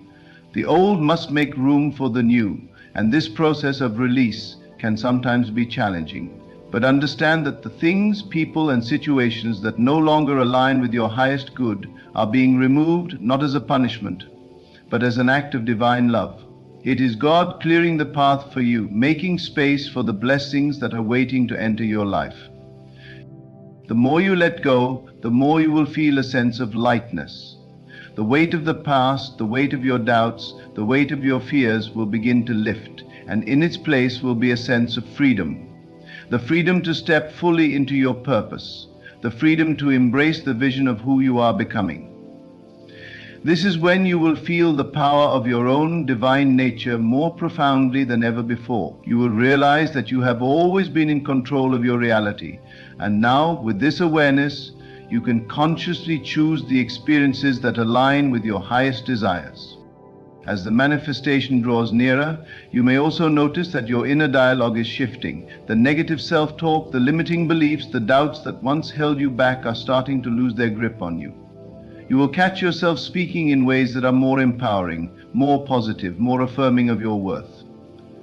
You will catch yourself visualizing the life you desire as if it is already here. You will no longer be speaking in terms of I hope or I wish or I want. You will begin to speak in terms of I am, I have, I know. This shift in language is powerful because it reflects a shift in your consciousness. You are no longer asking for permission. You are claiming what is rightfully yours. In this place of alignment, you will begin to notice the synchronicities that surround you. They may show up in the form of a song that speaks directly to your situation, a conversation with a stranger that offers the exact insight you need, or a series of seemingly random events that come together in perfect harmony. These synchronicities are God's way of reminding you that you are on the right path. They are signs that you are not alone, that you are being guided every step of the way. And as you notice these synchronicities, you will begin to trust more deeply in the divine plan that is unfolding in your life. The more you trust, the more the universe will confirm your trust with blessings, opportunities, and experiences that reinforce your belief in the unseen. It will become clear that what you once saw as coincidences were never coincidences at all. They were divine interventions guiding you towards the life you've always dreamed of. As you continue to walk this path, you will realize that what you've been waiting for was never a destination but a journey. The manifestation, the blessing, the abundance that you've been seeking, these are not just the end result, they are part of the ongoing process of your growth, your transformation, your becoming. Every step you take along the way brings you closer to the fullest version of yourself, and as you evolve, so does the manifestation. The more you grow, the more you align with your true purpose, the more your desires manifest in ways that feel effortless and natural. This process of growth is ongoing. Just as the seed continues to grow, sprout, and reach for the sun, so too will your life continue to unfold in perfect divine timing. What you experience today is only a glimpse of the infinite possibilities that are ahead of you. The moment you think you've reached your fullest potential, you will find that there is always another level, another opportunity, another manifestation awaiting you. And even as the manifestation arrives, as the blessing pours into your life, it is essential to remember that this is not the end. It is just the beginning of a new chapter, a new season of growth, abundance, and transformation. There will always be more to come. What God has in store for you is infinite. And as you continue to live in alignment with your true self, as you continue to trust in the divine process, you will begin to see that the signs, the synchronicities, the manifestations, they were always leading you to this moment. The moment when you would realize that everything you have been through, everything you have experienced, has been preparing you for this. You are exactly where you are meant to be, and everything that is meant for you is already on its way. You will come to realize that the universe has always been on your side. Every challenge, every obstacle, every difficult moment was not a punishment, but a purposeful step in your evolution. When things did not go as you had planned, it was simply life redirecting you toward a path that was more aligned with your true desires. The disappointment you once felt was merely a misunderstanding. What seemed like a loss was actually an invitation for something greater. In the moment of hardship, you may have wondered why things weren't working out, but as you look back, you will understand that those setbacks were simply preparing you for the divine appointment that awaited you. The truth is, everything in your life has been preparing you for this moment, and you have been more than ready. You may have doubted yourself, questioned your worthiness, or even wondered if the dreams you've been holding on to were too big. But now, as you reflect on the journey, you realize that there was no need to question. All of those signs, all of those moments of divine guidance were meant to show you that your dreams were always meant for you. Now, as you stand on the precipice of this new chapter, it will feel like the universe itself is conspiring to help you succeed. Opportunities will start to present themselves in ways you could never have predicted. They will come from unexpected sources, but they will come. You may even experience moments of synchronicity where things fall into place effortlessly. The right people will enter your life at exactly the right time. The resources you need will appear just when you need them. This is not coincidence, this is divine timing. And as these things unfold, you will feel the truth in your heart that you are exactly where you are supposed to be. In moments of doubt or fear, return to the knowing that you have been led here. You are not alone. The universe is moving in perfect alignment with your desires. Trust that you are being guided every step of the way, even when you cannot see the full picture. The path ahead will become clearer with each step, and in time you will see that everything that has happened up to this point was part of a larger divine plan, a plan that only God could have orchestrated. You will also find that as you embrace this new reality, you begin to step into your true power. The fear, the uncertainty, the limitations that once held you back will fall away. In their place, you will feel a newfound confidence, one that comes not from external validation, but from an inner knowing that you are more than capable of handling everything that comes your way. You will recognize that you are the creator of your own reality. What you have been waiting for, what you have been dreaming of, has always been within you. You were born for this. You were born to receive your blessings. And as you step into this new chapter, you will notice a shift not just in your external world, but in your inner world as well. Your relationship with yourself will deepen. You will begin to love and accept yourself in ways you never thought possible. The parts of you that were once hidden, that you were afraid to show, will now come into the light. You will no longer feel the need to hide or shrink yourself in the presence of others. You will stand tall in the fullness of who you are, embracing every aspect of your being. This love for yourself is not about arrogance or pride. It is about recognizing your inherent worth. It is about understanding that you were always worthy of the blessings that are now coming to you. And as you fully accept this truth, you will find that your life begins to reflect this newfound sense of self-love. You will attract people, experiences, and opportunities that align with the highest version of who you are. This is the law of attraction in its purest form. When you love yourself and know your worth, the universe reflects that back to you. As you continue to align yourself with the truth of who you are, you will also begin to notice that you are no longer seeking validation or approval from others. You no longer feel the need to prove yourself. You simply show up as you are, knowing that you are enough. This inner knowing will free you in ways you never imagined. You will no longer feel the need to chase after things or people to feel complete. You are already complete. You are already whole. In fact, the more you embrace this sense of completeness, the more you will attract everything you've ever wanted. The universe operates in cycles of abundance. The more you align with your true self, the more the universe aligns with you. Opportunities will flow effortlessly into your life.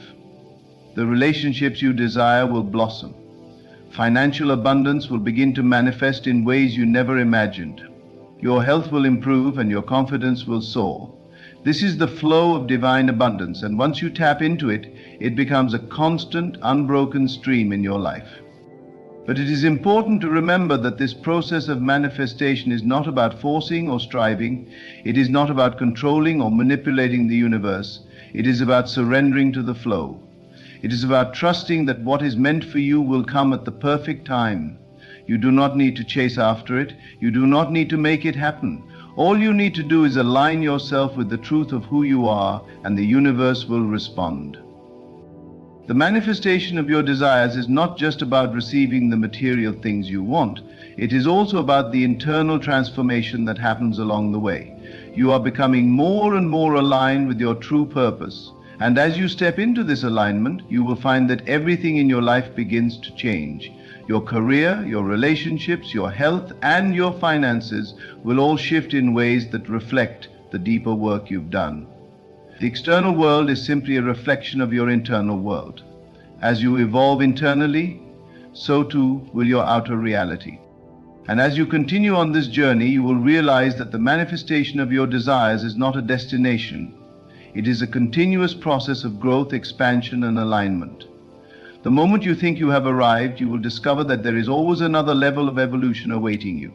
This is the beauty of the spiritual journey. There is always more to discover, more to learn, more to become. Each step along the way is a step toward greater self-realization and greater alignment with your divine purpose. And with each step, you will find that the signs you are receiving grow clearer and clearer. The synchronicities become more frequent. the divine guidance becomes more apparent, and you will find that your desires are not far off. They are already in motion, already on their way. You are simply witnessing the unfolding of what has already been set in motion. So as you move forward, trust the signs, trust the process, trust that what you have been waiting for is already on its way. You are aligned with the universe, you are aligned with your highest self, and you are now walking in the fullness of your divine purpose. Every step you take brings you closer to your dreams, closer to your true power, and closer to the manifestation of everything you've ever desired. Trust that it is all unfolding perfectly, and trust that you are exactly where you need to be. As you continue to walk the path toward your desires, you will notice that you no longer feel the need to force things to happen. There is a quiet confidence that begins to take root within you. The days of pushing and striving are over. The struggle no longer holds power over you. You have come to realize that the key to receiving your blessings is not in the effort, but in the surrender. You surrender to the flow of life. You surrender to the natural unfolding of your desires. You surrender to divine timing. In this surrender, you find peace. The anxious thoughts that once plagued you begin to dissipate. No longer do you wake up each morning wondering if today is the day everything will fall into place. Instead, you wake up with a sense of calm, knowing that your desires are already on their way. You are not waiting for something to happen. You are witnessing the process of manifestation. You are no longer attached to the outcome, but rather you are enjoying the journey. You begin to understand that the universe operates in perfect order. There is a rhythm, a flow, a divine timing that governs all things. What is meant for you will come to you at the perfect moment. You no longer need to rush. You no longer need to chase after your dreams. The moment you release the need to control the process, everything begins to fall into place. This is when the magic truly happens. When you let go of your expectations, you open yourself up to receiving more than you could have ever imagined. The blessings that you once thought were out of reach are now within your grasp. You will find that opportunities begin to show up in your life in ways that are beyond your wildest dreams. The doors that were once closed begin to open. The people who once seemed distant now draw near. Your financial abundance begins to flow. Your health improves. Your relationships flourish. And your sense of purpose becomes clearer than ever before.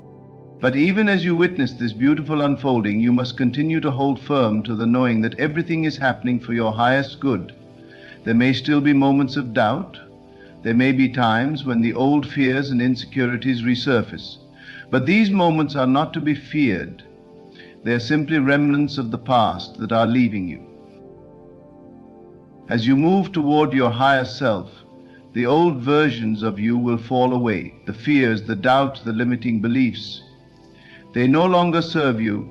They are simply the residue of a life that is no longer aligned with your true desire. When these fears arise, do not meet them with resistance. Acknowledge them. Understand that they are simply the mind's way of clinging to the familiar.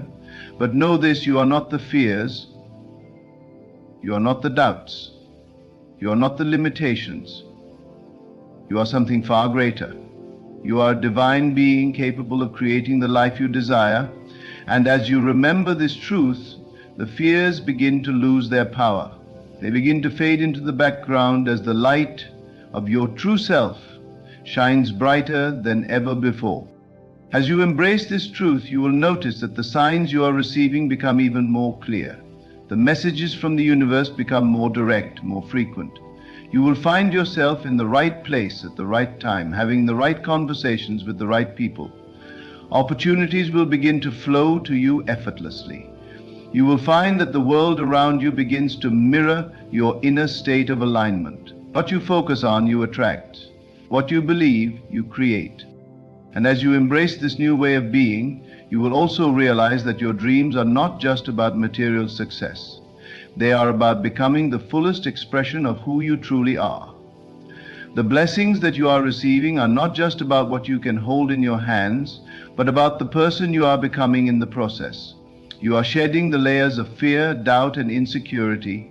You are revealing the divine being that has always been within you. The desires you once thought were separate from you are now becoming one with you. You will find that the more you step into this truth, the more you begin to align with the abundant flow of the universe. Everything you need is already here, waiting for you to tap into it. The love, the success, the joy, the peace, they are all within you. And as you align with this truth, the external world will begin to reflect it back to you. What once seemed distant or impossible now becomes your reality. The signs will continue to guide you, they will continue to show you the way, and you will know, without a shadow of a doubt, that the universe is working in your favor. This alignment will also bring with it a deep sense of gratitude. As you witness the unfolding of your desires, you will begin to see the beauty in every moment. You will recognize the divine intelligence behind everything that has happened, everything that is happening, and everything that is yet to come. The ups and downs, the twists and turns were all part of a larger plan. They were all necessary to bring you to this moment, the moment where you are finally ready to receive all that you have been dreaming of. And when you truly understand this, your heart will swell with gratitude.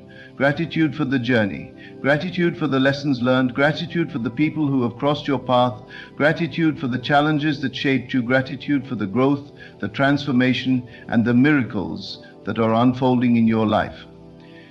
In this state of gratitude, you will find that your life continues to expand in ways that you could never have imagined.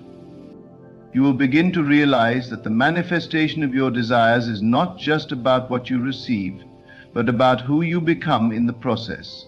The journey itself is the gift. It is in the becoming that you find your greatest treasures.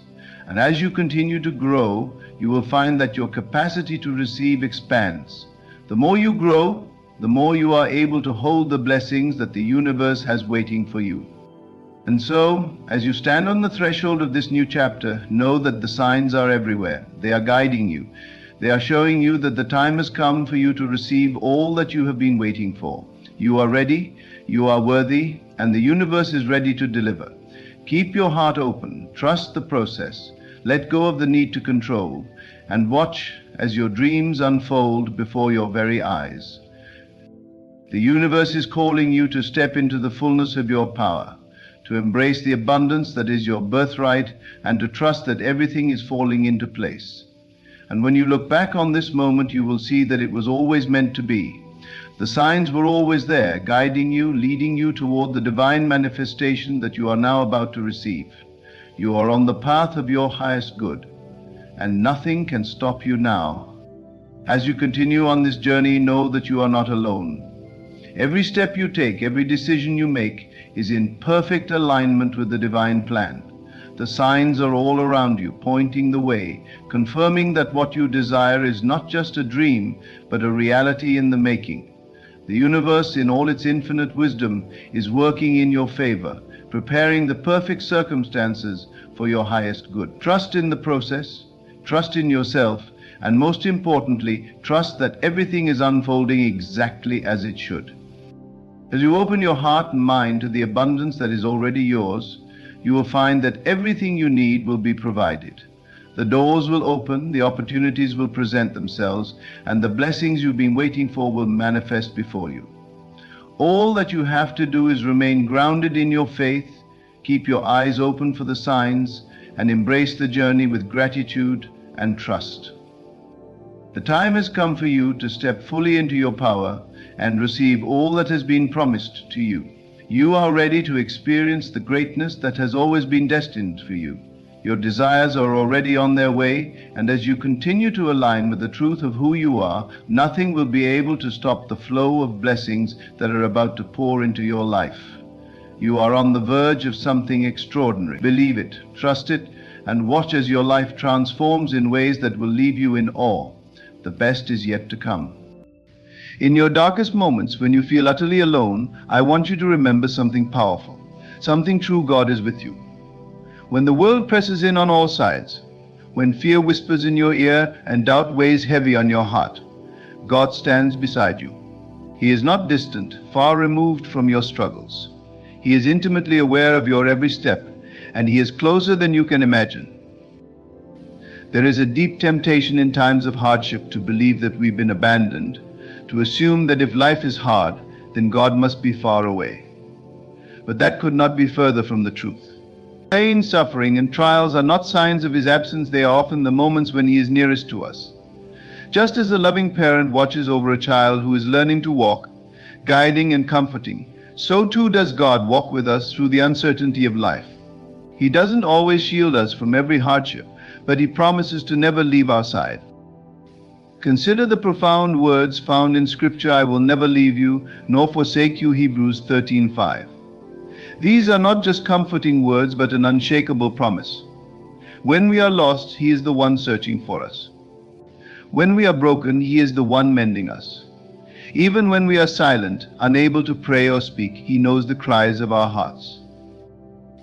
God's presence is not reserved for moments of triumph or peace. It is not contingent upon your strength, your success, or even your faith. He is there in the quiet moments when no one else sees your tears, and in the stillness of your soul, when words cannot express your anguish.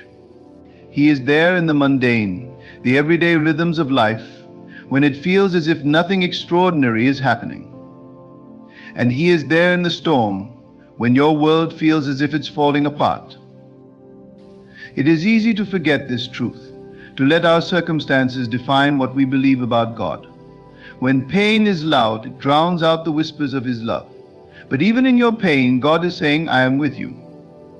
When you can't see the way forward, when your prayers seem unanswered, trust that He is working in ways unseen. God often does His greatest work in the silence and stillness of our waiting. I think of the moments in life when you've been carried, moments you thought you would never survive. Was it not in those times that, upon reflection, you realized God was there all along? His hand guiding you, His voice whispering comfort, His Spirit giving you strength you didn't know you had. It is often in retrospect that we see His presence most clearly. But let us not wait for hindsight to believe in His faithfulness. Let us hold fast to the truth that God is with us now. He is not a passive observer watching from a distance. He is actively involved in the very fabric of your existence, interwoven into your joys and your sorrows. Every breath you take is a testament to His sustaining power, and every moment of your life is held securely in His hands. God's promise to be with us is not a fleeting reassurance, it is an eternal truth. It is woven into the very essence of who He is, Emmanuel, God with us. He has walked the human experience, felt our pain, and carried our burdens. He is not unfamiliar with our struggles, for He has borne them all. So even now, in this moment, God is with you. Whether you feel His presence or not, whether you understand His ways or not, He remains by your side. He is the constant, unchanging source of hope and peace. In the quiet moments of your soul, when everything around you seems to fade into the background, remember that God is not silent. He is with you. He speaks in ways that we often overlook, in the soft rustle of the wind, the gentle warmth of the sun, or the stillness of the night. His voice may not come as a loud, booming sound, but rather as a quiet assurance, a subtle presence that whispers, "I am here." It is a remarkable truth, one that we sometimes take for granted. The Creator of the universe, the one who fashioned the stars and set the planets in motion, chooses to be with you. Not because of anything you have done, but simply because He loves you. This love is not conditional, it does not waver, based on your circumstances or your performance. It is steadfast, eternal, and unchanging. His love for you is the anchor in the storm, the light in the darkest valley. There is a particular beauty in knowing that we are not alone, even when everything around us suggests that we are. Loneliness is one of the most painful experiences a human can endure. And yet, even in those moments when you feel isolated from others, God's presence remains.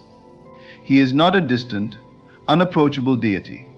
He is a personal, loving God who is near to the brokenhearted, who binds up our wounds, and who never leaves us in our suffering.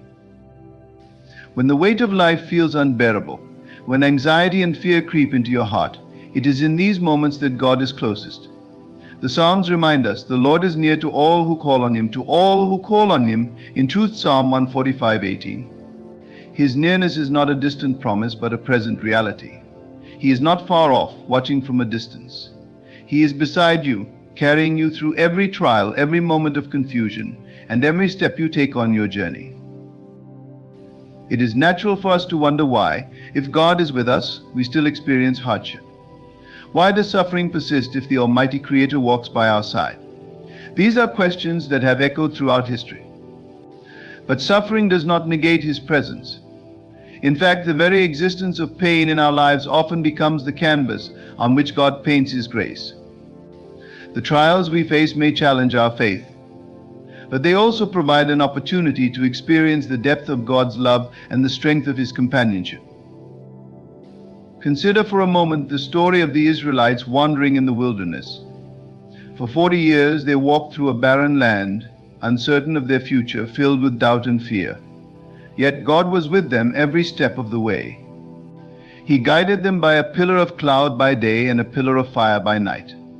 He provided manna from heaven to sustain them, water from a rock to quench their thirst, and His presence to comfort them. Despite their grumbling, their rebellion, and their lack of faith, He never left them.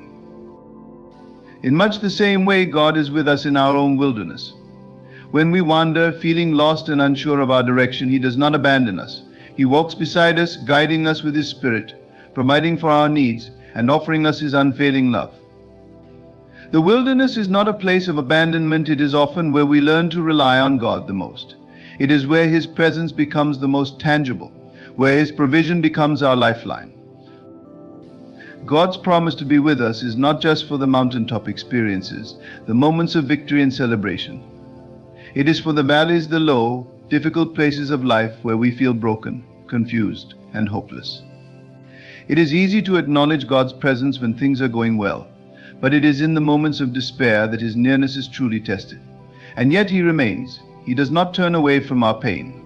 Instead, He enters into it with us, offering comfort and peace that surpasses understanding. There are countless examples in Scripture of individuals who, in their darkest moments, discovered that God was with them.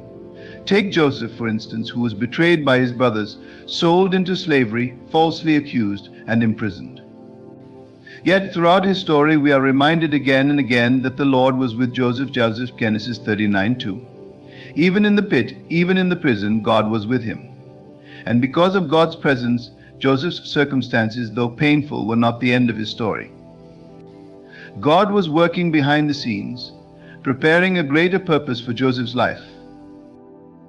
And consider the life of David, who faced countless battles, betrayals, and heart attacks. Yet through it all, David knew that God was with him. He declared in Psalm 23, "Even though I walk through the valley of the shadow of death, I will fear no evil, for you are with me, your rod and your staff. They comfort me." David understood that God's presence did not remove the valley, but it transformed the way he walked through it. He could face the shadows without fear because he knew he was not alone. In your own life, the valleys may seem deep, the shadows overwhelming, but like David, you can walk through them without fear.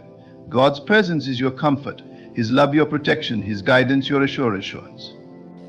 The valley is not the destination, it is part of the journey, and God is walking with you every step of the way. There is a mystery to God's presence that we will never fully comprehend this side of eternity. His ways are higher than our ways, His thoughts beyond our understanding. And yet He chooses to make Himself known to us in intimate and personal ways. He meets us in the mundane, in the quiet corners of our day, in the moments we least expect. His presence is not something we have to earn or strive for. It is a gift freely given because of His great love for us. And what is perhaps most remarkable is that God is not with us simply as a bystander. He is not merely watching our lives from a distance. He is actively involved in every detail, working all things together for our good. Romans 8:28. He is with us in our joy and in our sorrow, in our triumphs and in our defeats. He rejoices with us when we celebrate and grieves with us when we mourn. His heart is deeply connected to ours, and His love is woven into the very fabric of our being. Even in those moments when you feel abandoned or forgotten, remember that God has not left you. His presence is not based on your feelings, it is based on His unchanging character. He is faithful, even when we are faithless. He is near, even when we cannot sense Him. And He is working, even when we cannot see His hand. The cross is the ultimate reminder that God is with us. In Jesus, we see the fullness of God's love and his commitment to be with us. He did not stay distant from our pain. He entered into it, taking on our suffering, our sin, and our shame. He walked the road of rejection, betrayal, and death, so that we would never have to walk alone. In Jesus, God became Emmanuel, God with us, in the most profound and personal way. And because of the cross, we can be confident that there is no situation too dark, no valley too deep, no storm too violent for God's presence to reach us. He has already gone to the greatest lengths to be with us, and he will not abandon us now. His love is too strong, his grace too deep, his faithfulness too great to ever leave us alone. So in the moments when you feel overwhelmed, when the weight of life presses in on all sides, remember this: God is with you. Not as a distant observer, but as a loving father, a faithful friend, and a constant companion. He is with you in the fire, in the flood, and in the wilderness. And he will never leave your side. Even when the path before you seems unclear, God is with you. Life is filled with uncertainties, moments when we question what lies ahead. It's easy to become overwhelmed by fear, to let doubt take root in our hearts. We wonder if we'll make the right decisions, if the future will be as we hope. But God has not left us to navigate life's complexities alone. He is with us, guiding each step, even when the road is hidden in shadows. Think of the moments when you felt lost, unsure of which direction to take. Perhaps you stood at a crossroads, wondering which path would lead to peace, which to pain. In these moments, it is natural to feel paralyzed by uncertainty. But remember, God is not just waiting at the destination, he walks the journey with you. His presence is not confined to the end goal. He is with you every step of the way, offering wisdom when you ask for it, strength when you feel weak, and peace when anxiety threatens to overwhelm you. The Bible tells us, trust in the Lord with all your heart, and lean not on your own understanding. In all your ways submit to him, and he will make your paths straight. Proverbs 3:5-6. Notice that we are not called to rely on our own understanding. We do not have to figure everything out on our own. Instead, we are invited to trust that God sees the full picture, trust that he knows what is best for us, trust that he is with us even when we cannot see the way forward. Trusting in God's presence does not mean that we will never face challenges or uncertainty. It does not mean that every decision will be easy or that we will always know what to do. What it does mean is that we do not have to face these challenges alone. God is with us, providing guidance, comfort, and direction, even in the most confusing times. There is a particular beauty in the way God leads us. He doesn't always give us the entire plan up front. He doesn't always show us the entire map, with every twist and turn laid out before us. Instead, he asks us to trust him for the next step. And when we take that step in faith, trusting that he is with us, he reveals the next step. One step at a time, he guides us forward, and as we walk with him, we begin to see that his plan for us is good, even when we don't fully understand it. Sometimes God's presence is most powerfully experienced in the waiting. There are seasons in life when we feel like we are standing still, when nothing seems to be moving forward, and we wonder if God is still there. But it is often in these waiting seasons that God does his deepest work in us. Waiting is not wasted time, it is time in which God is shaping us, refining us, and preparing us for what lies ahead. His presence in the waiting is a reminder that we are not forgotten, that his plans for us are still in motion, even when we cannot see them. It can be hard to trust in God's timing when we are eager for answers, when we are desperate for a breakthrough. But remember that God's timing is always perfect. He is never early, and he is never late. He knows exactly what we need and when we need it. And as we wait on him, we can be confident that he is with us, working all things together for our good, even when we don't understand his ways. Consider the story of Abraham, who waited many years for the promise of a son. God had promised Abraham that he would be the father of many nations, yet the fulfillment of that promise seemed impossible as the years passed. Abraham could have doubted, could have given up hope, but he trusted in God's promise, even when it seemed like nothing was happening. And in the fullness of time, God fulfilled his promise. Abraham's story reminds us that God's delays are not his denials. His presence is with us in the waiting, and his promises are always true. In the moments when you feel like you are in a season of waiting, remember that God is still working. He is with you in the silence, in the stillness, and in the uncertainty. He is not absent, he is present, shaping you, strengthening you, and preparing you for what lies ahead. The waiting is not wasted. It is an opportunity to draw closer to him, to deepen your trust in his goodness, and to rest in the assurance that he is with you, even when you cannot see the full picture. God's presence is also with us in our relationships with others. There are times when we experience deep hurt or betrayal at the hands of those we trusted, and it can be difficult to believe that God is with us in those moments of relational pain. But even in the midst of heartbreak, God does not abandon us. He is with us, offering healing for our wounds, comfort for our sorrow, and restoration for what has been broken. In relationships, we often encounter situations where we are called to forgive, to extend grace, or to seek reconciliation. These moments can be incredibly difficult, especially when the pain is deep. But God's presence gives us the strength to do what seems impossible. He does not ask us to navigate the complexities of relationships on our own. He is with us, offering wisdom, patience, and the capacity to love, even when it is hard. When we experience the brokenness of relationships, it is easy to close ourselves off, to build walls around our hearts to protect ourselves from future pain. But God calls us to remain open, to keep loving, to keep forgiving, knowing that He is with us in our vulnerability. He understands the pain of betrayal and rejection. Jesus Himself was betrayed by those closest to Him, yet He continued to love, continued to forgive. His presence in our lives empowers us to do the same, not because it is easy, but because He is with us, giving us the strength to love as He loves. God's presence also brings peace in the midst of chaos. The world around us can often feel overwhelming, filled with noise, distractions, and conflict. We are bombarded with messages that stir up anxiety, fear, and confusion. But in the midst of the world's chaos, God offers us a peace that surpasses all understanding.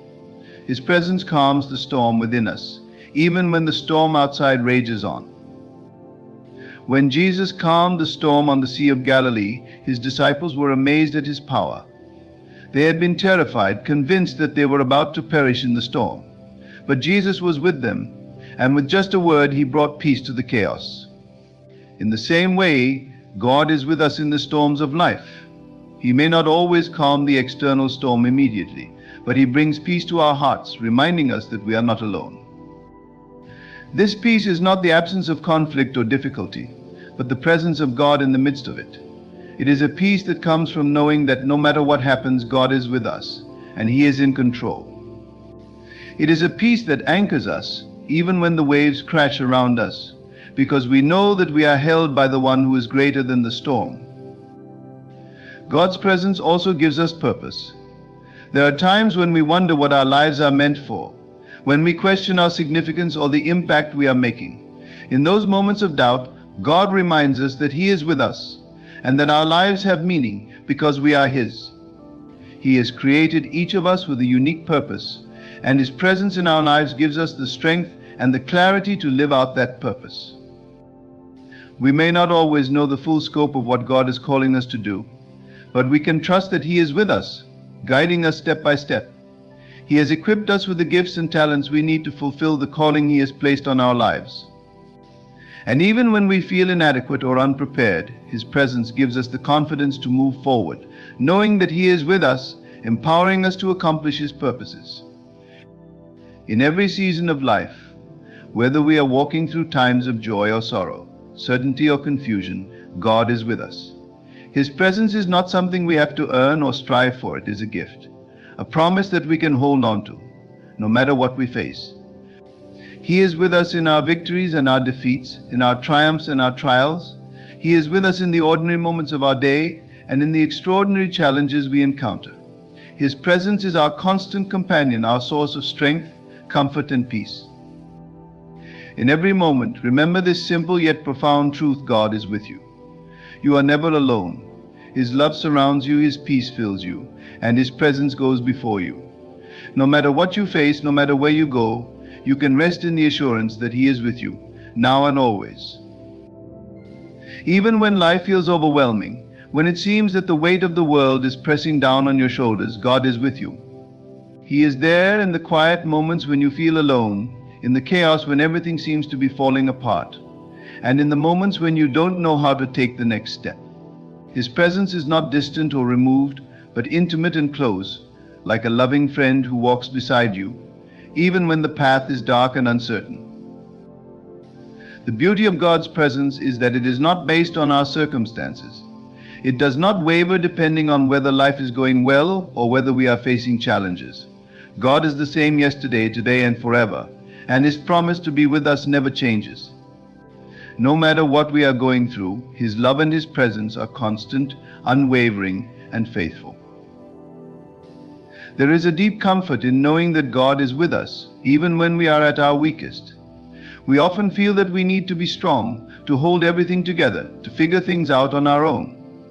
But the truth is, God does not expect us to carry the weight of the world on our own shoulders. He invites us to lean on Him, to find our strength in His presence, to trust that He is holding us, even when we feel like we are falling apart. In the Psalms, David often cries out to God in moments of distress, yet he always returns to the truth that God is with him. In Psalm 23, David declares, "Even though I walk through the darkest valley, I will fear no evil, for you are with me, your rod and your staff, they comfort me." Notice that David doesn't say he will never walk through dark valleys. He acknowledges that there will be times of hardship, times when the way forward seems unclear, and yet he is confident that he has nothing to fear. Why? Because God is with him. This is the promise that we can hold on to in our own lives. We may not be able to avoid the valleys, the difficulties, or the challenges, but we can walk through them with confidence because God is with us. His presence is our refuge, our safe place, the assurance that we are not alone, no matter what we face. God's presence is also a source of hope. In the moments when life feels heavy, when we are burdened by sorrow or weighed down by uncertainty, we can find hope in the knowledge that God is with us. His presence is a reminder that we are never without hope because He is always at work, even when we cannot see it. He is always moving on our behalf, orchestrating things for our good and bringing beauty out of the ashes. Hope is not just a wishful thinking or an optimistic outlook. It is a deep, abiding trust in God's goodness and His faithfulness. It is the belief that, because God is with us, we have nothing to fear. It is the assurance that even in the darkest moments, there is a light that cannot be extinguished because it comes from the one who is the light of the world. When we feel hopeless, when life feels overwhelming, God invites us to rest in His presence. He calls us to stop striving, to cease our anxious efforts to control or fix everything, and to simply be with Him. In His presence we find rest for our souls. In His presence we are reminded that we do not have to have all the answers because He is the answer. We do not have to have everything figured out because He knows the way, and He is with us on the journey. Sometimes it can be hard to sense God's presence, especially when we are going through difficult times. It can feel as though God is far away, as though He has abandoned us. But the truth is, God never leaves us. Even when we cannot feel Him, even when we cannot see what He is doing, He is still there. His presence is not dependent on our ability to perceive it. It is a reality that remains true, regardless of our feelings. In those moments when it feels like God is distant, we are called to trust in His character, to trust that He is faithful, even when we cannot see how He is working. We are called to remember that His presence is not something we earn or achieve. It is a gift that He freely gives to us, simply because He loves us. It is in these moments of feeling distant from God that we are invited to draw near to Him in faith. James 4:8 tells us, "Draw near to God, and He will draw near to you." This is a beautiful promise, one that reminds us that God is always ready to meet us where we are. He is always ready to draw near to us, to comfort us, to guide us, and to remind us that we are never alone.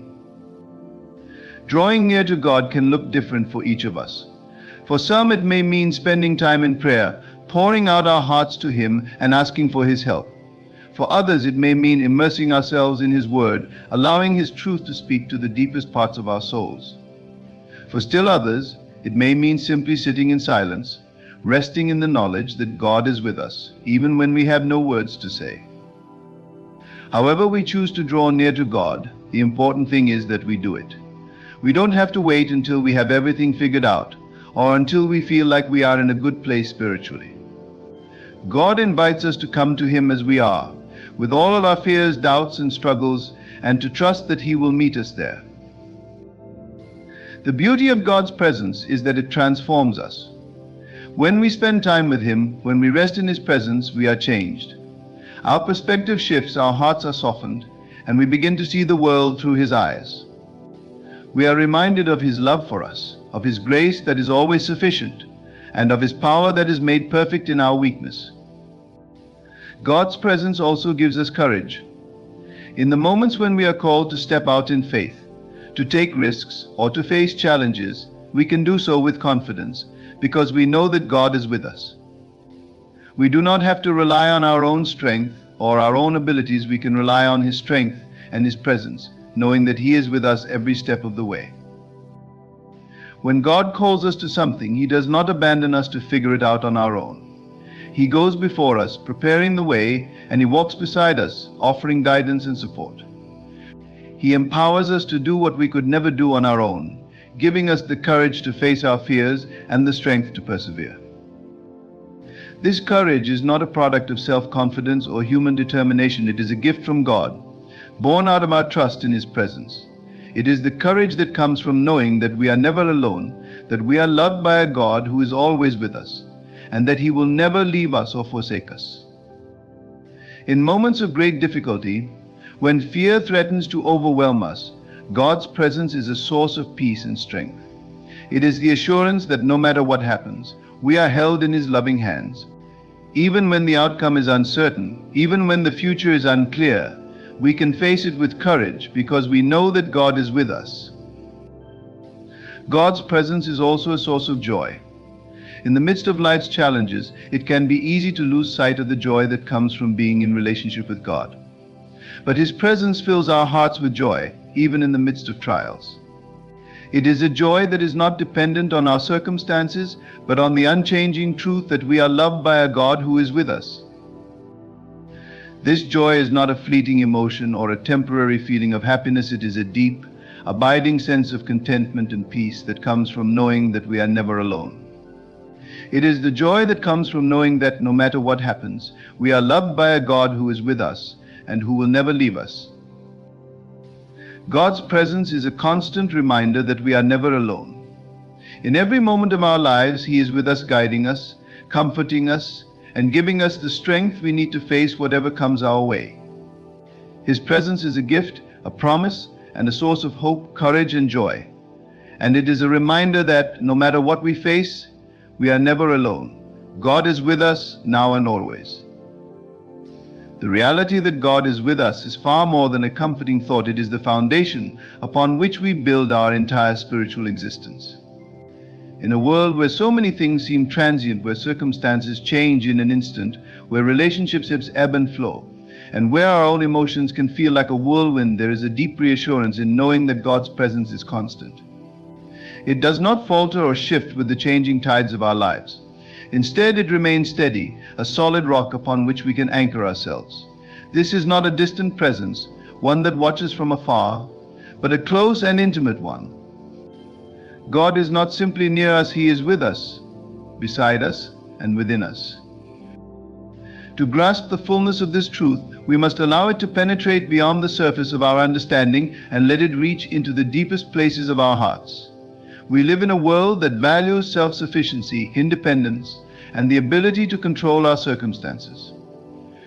We are often taught to believe that our strength lies in our ability to manage everything on our own, to solve our own problems, and to find our own way.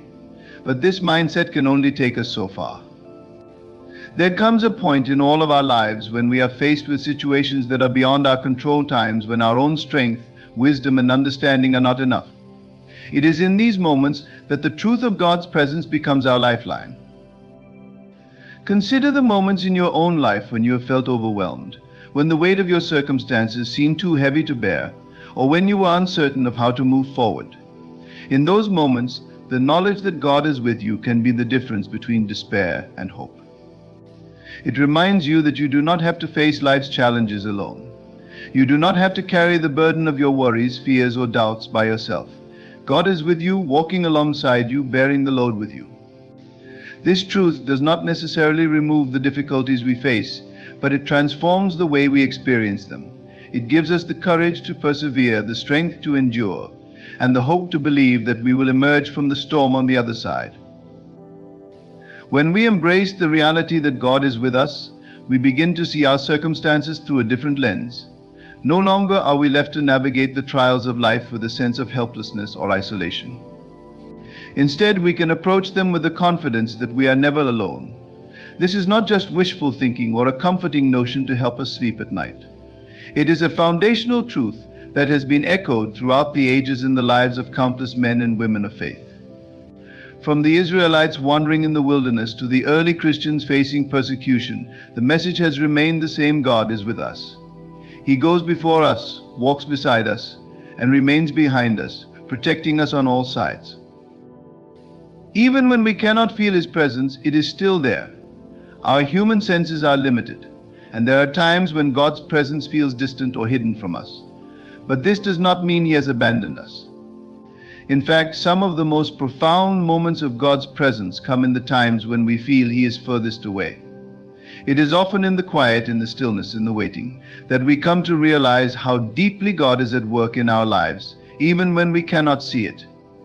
His presence is not dependent on our ability to perceive it. It is a constant, unwavering reality, and it requires us to trust in something greater than our own understanding. This trust can be difficult, especially in moments of deep pain or confusion. When life takes unexpected turns, when we face loss, disappointment, or heartache, it can feel as though God has left us to fend for ourselves. But Scripture reminds us time and again that God never abandons His children. In the book of Psalms, David cries out in his distress, yet he continually returns to the truth that God is his refuge and strength, an ever-present help in trouble. This is not the response of someone who has never experienced hardship. It is the response of someone who has known both the highs and the lows of life and has found that, through it all, God is faithful. God's presence is not something we earn or achieve. It is a gift freely given. This is perhaps one of the most beautiful aspects of our relationship with God. He does not withhold His presence based on our performance, our faithfulness, or our ability to maintain a perfect life. God is with us not because we are deserving, but because He is loving. His presence is a reflection of His character, not our worthiness. This means that even in our moments of failure, in our doubts, in our struggles, God remains with us. His love is steadfast, and His commitment to us is unwavering. One of the profound implications of God's presence with us is that it transforms how we relate to others. When we are deeply rooted in the assurance that God is with us, it frees us from the need to seek validation or approval from the world around us. We no longer need to rely on the opinions or acceptance of others to feel secure in who we are. God's presence reminds us that we are already fully known and fully loved. This gives us the freedom to extend love, grace, and compassion to those around us without fear or reservation. We can live out our faith boldly, knowing that we are supported by a power far greater than anything this world can offer. Furthermore, God's presence calls us to action. It is not something we are meant to hoard or keep to ourselves. When we recognize that God is with us, we are compelled to share that truth with others. We are called to be vessels of His love, to bring His presence into the lives of those who are hurting, lost, or in need. This does not always require grand gestures or extraordinary acts. Often, it is in the small, quiet moments of kindness, compassion, and service that we reflect the presence of God to the world. When we offer a listening ear, a helping hand, or a word of encouragement, we become conduits of God's love and presence in the lives of others. The knowledge that God is with us also gives us hope for the future. No matter what challenges lie ahead, no matter what uncertainties we may face, we can move forward with confidence, because we know that we are not walking into the unknown alone. God goes before us, preparing the way, and He will be with us in every step we take. This assurance allows us to live with boldness, to take risks in faith, and to pursue the calling that God has placed on our lives without fear of failure. Even when we stumble or fall, God's presence lifts us up and sets us back on the path He has laid before us. In times of trial, we often seek comfort in the idea that everything happens for a reason, but the deeper comfort lies not in understanding the reasons behind our struggles, but in knowing that we are not alone in them. God's presence with us means that we do not have to understand all the answers. We do not have to make sense of every situation. Instead, we can rest in the knowledge that God is in control, and that His presence is enough to carry us through whatever comes our way. The reality that God is with us changes everything. It transforms our perspective, our relationships, our actions, and our hope for the future. It is a truth that sustains us in the darkest of times and fills us with joy in the brightest moments of life. God is with us, and because of that, we can face whatever comes with courage, peace, and the unwavering assurance that we are never alone. This truth, this reality, is what carries us forward, no matter what the journey ahead holds. The message that God is with us is one of the most profound and comforting truths we can ever embrace. It serves as a foundation for hope, strength, and peace in every circumstance of life.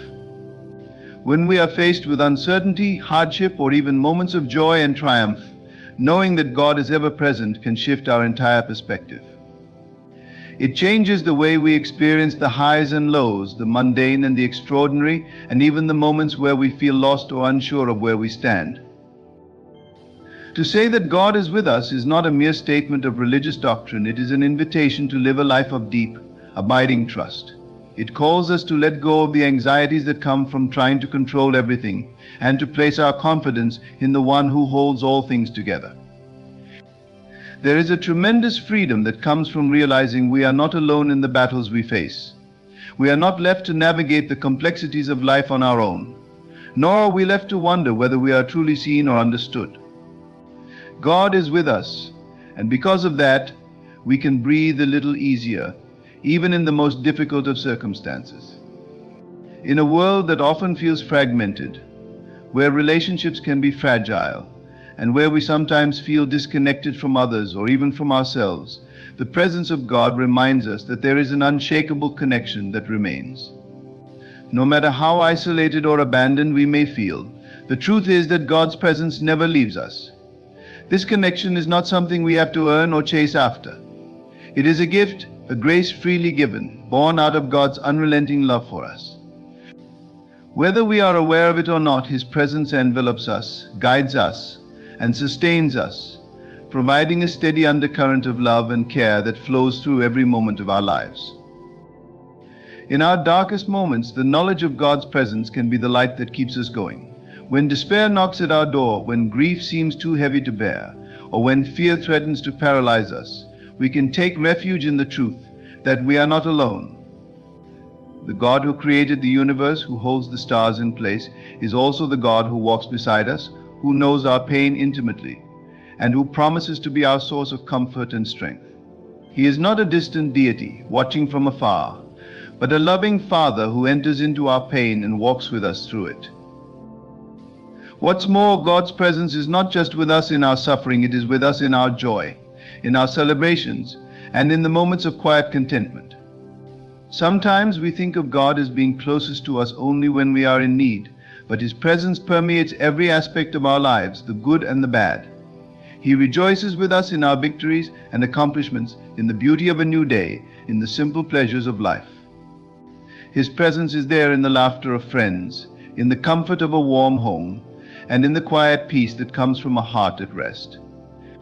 Knowing that God is with us transforms how we experience these moments. It deepens our gratitude, enriches our joy, and gives us the profound sense that every moment of our lives is filled with divine purpose. We are often tempted to rely on our own strength, to push forward in life with a sense of independence or self-sufficiency. The world teaches us that success comes from within ourselves, that we must be our own source of strength, courage, and determination. But the presence of God invites us to a different way of living. It reminds us that we were never meant to carry the weight of life on our own. We were never meant to bear our burdens in isolation or to navigate the twists and turns of life relying solely on our own understanding. God's presence is a reminder that we are held by something far greater than ourselves, that we can release our need for control, and that in doing so we find true freedom and peace. Trusting in God's presence is not always easy. There are times when He feels distant, when we can't sense His nearness, and when we wonder if He has abandoned us. But faith calls us to trust in what we cannot see, to believe that God is with us even when our feelings tell us otherwise. It's in these moments that we are invited to lean not on our own understanding, but on the promises of God.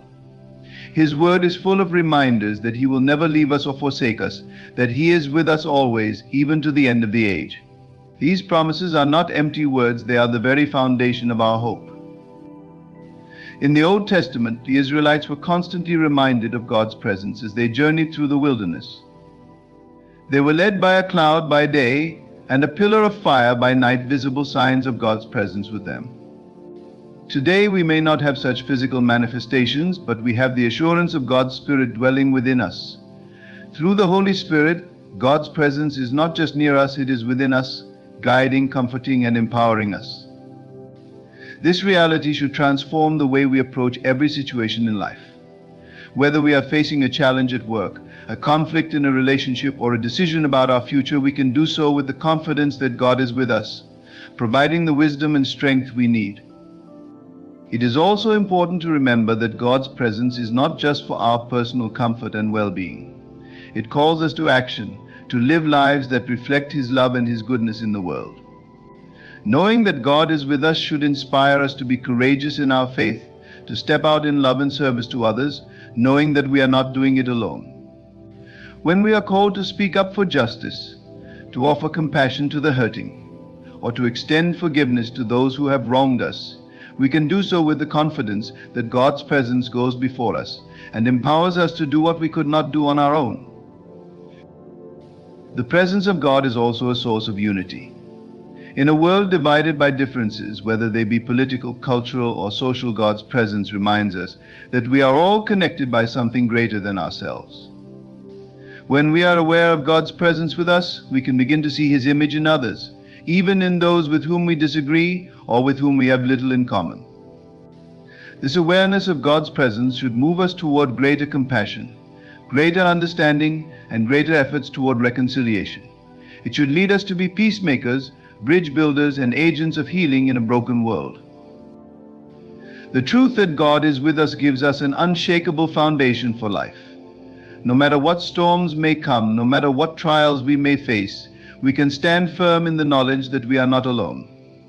We are loved by a God who is with us, who knows us by name, and who walks with us every step of the way. This truth should give us great peace, great courage, and great hope as we navigate the complexities of life. In the end, the presence of God is the greatest gift we could ever receive. It is the assurance that we are never alone, the source of our strength, and the foundation of our hope. It is the invitation to live lives of deep trust, to let go of our anxieties, and to embrace the freedom that comes from knowing that we are held by a love that will never let us go. God is with us now and always, and that is enough.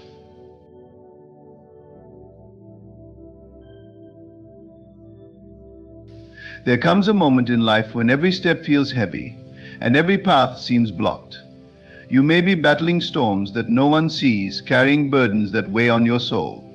Perhaps you've tried everything, leaning on your own strength, seeking counsel, even putting on a brave face.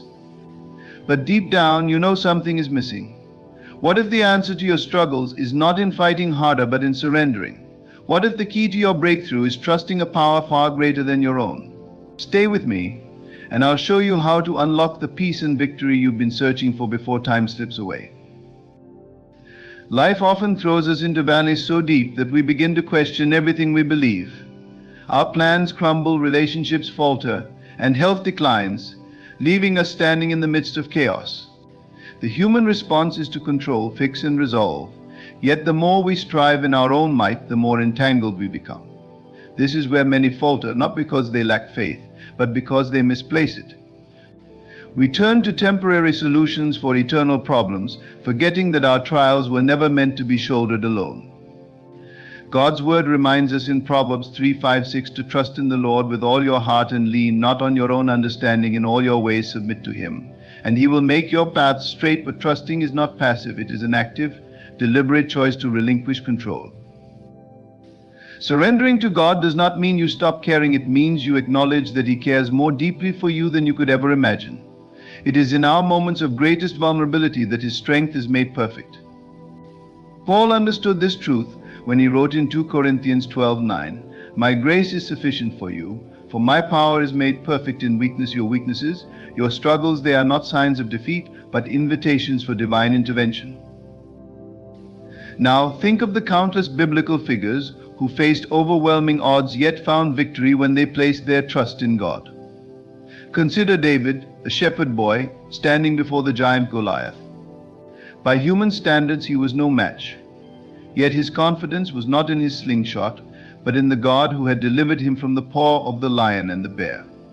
David declared, "The battle is the Lord's," 1 Samuel 17:47. He understood that when you place your struggles in God's hands, you align yourself with a power that no force on earth can withstand. Similarly, the Israelites stood trapped between Pharaoh's advancing army and the Red Sea. In their panic, they cried out, questioning why they had left Egypt only to die in the wilderness. But Moses responded with unwavering faith, "Do not be afraid. Stand firm, and you will see the deliverance the Lord will bring you today." Exodus 14:13. And what happened? The sea parted, and they walked through on dry ground.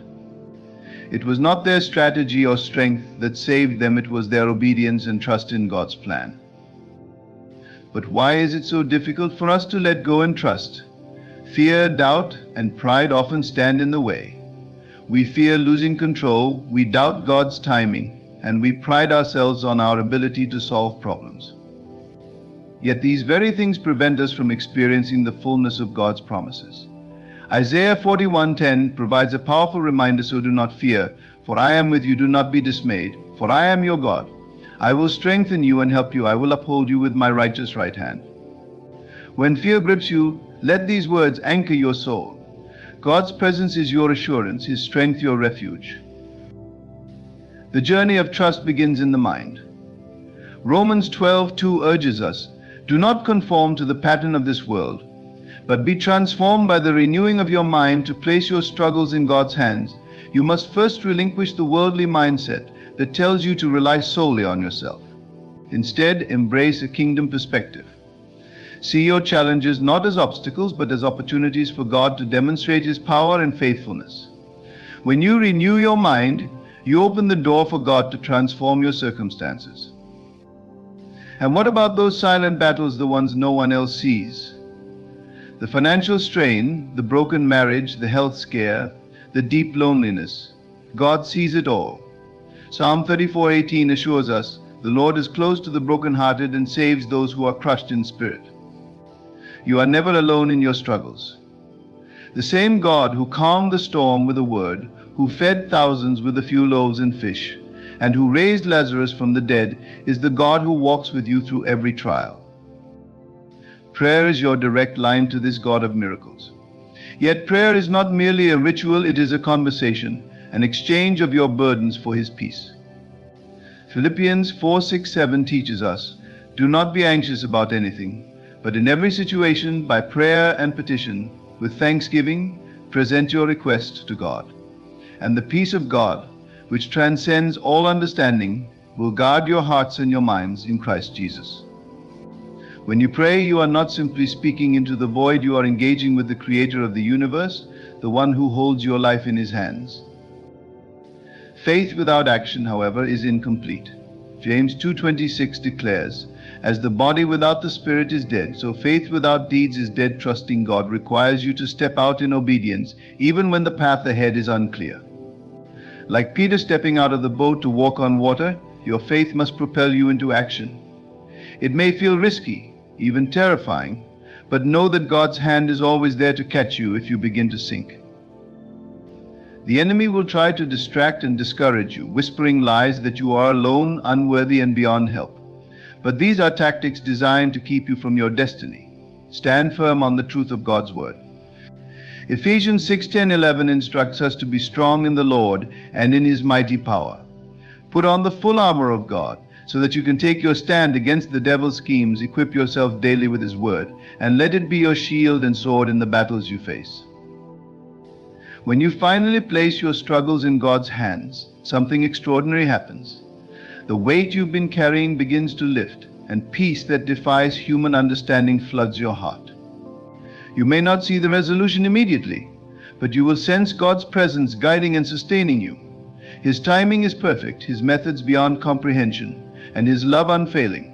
Trust that he is working all things together for your good, as Romans 8:28 promises. The key is perseverance. Galatians 6:9 encourages us, "Let us not become weary in doing good, for at the proper time we will reap a harvest." If we do not give up, God's plan for your life is far greater than anything you could imagine, but it requires your steadfast faith.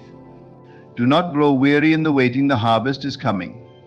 Keep pressing forward, knowing that every tear, every prayer, and every act of faith is preparing you for a breakthrough. When you decide to place everything in God's hands, you enter a realm where human understanding gives way to divine wisdom. It is here, in this sacred space of surrender, that God begins to work in ways that defy explanation. The process, however, requires patience, a virtue that challenges the very core of our human nature. We live in a world that thrives on immediacy, where waiting feels like an eternity. Yet God's timing operates beyond the constraints of our schedules. He works in seasons, not seconds. Ecclesiastes 3:11 reminds us he has made everything beautiful in its time. Trusting in his time, trusting in his timing means believing that every delay has a purpose, every pause a divine reason. Consider Joseph, a man who endured years of betrayal, slavery, and imprisonment before stepping into his destiny. From the outside, his life seemed like a series of unfortunate events. But Joseph never wavered in his faith. He understood that God's promises are not voided by life's detours. In Genesis 50:20, Joseph declared to his brothers, "You intended to harm me, but God intended it for good to accomplish what is now being done, the saving of many lives." His journey was a testament to the power of endurance and unwavering trust in God's plan. Every struggle you face is an opportunity for growth. Trials refine your character and deepen your reliance on God. James 1:2-4 speaks to this truth. Consider it pure joy, my brothers and sisters, whenever you face trials of many kinds, because you know that the testing of your faith produces perseverance. Let perseverance finish its work, so that you may be mature and complete, not lacking anything. It is in the fire of adversity that your faith is purified, much like gold refined in a furnace. The discomfort you feel now is molding you into the person God created you to be. Faith is not the absence of doubt, but the choice to believe in spite of it. Doubt will always attempt to creep into your mind, whispering questions that challenge your trust in God's promises. When those moments arise, return to his word, which is filled with assurances of his faithfulness. Hebrews 10:23 encourages us to hold unswervingly to the hope we profess, for he who promised is faithful, his track record is flawless. He has never failed, and he never will. As you journey through life's challenges, remember that you are not navigating uncharted territory alone. God's presence is a constant, even when you cannot feel it. The psalmist beautifully captures this in Psalm 23:4. "Even though I walk through the darkest valley, I will fear no evil, for you are with me, your rod and your staff. They comfort me. The valleys you face may seem endless, but they are not without purpose. Every step through the darkness brings you closer to the light of his deliverance." God often uses our struggles to draw us closer to him. In times of ease and abundance, it is easy to become complacent, to lose sight of our dependence on God. But when life becomes difficult, we are reminded of our need for him. These moments of vulnerability open the door for a deeper, more intimate relationship with the Creator. Psalm 46:1 declares, "God is our refuge and strength, an ever-present help in trouble in the midst of your pain. He is not distant, he is drawing near, offering comfort and strength." The enemy, however, will do everything in his power to convince you otherwise.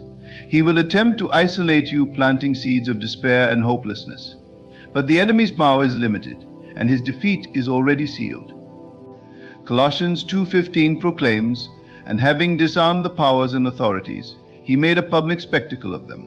Triumphing over them by the cross, victory is your inheritance, secured through Christ's sacrifice." The battles you face are not for your destruction, but for the demonstration of God's glory. Prayer becomes a lifeline in these moments. It is through prayer that you align your heart with God's will, seeking His guidance and strength. Jesus Himself demonstrated the power of prayer during His time on earth.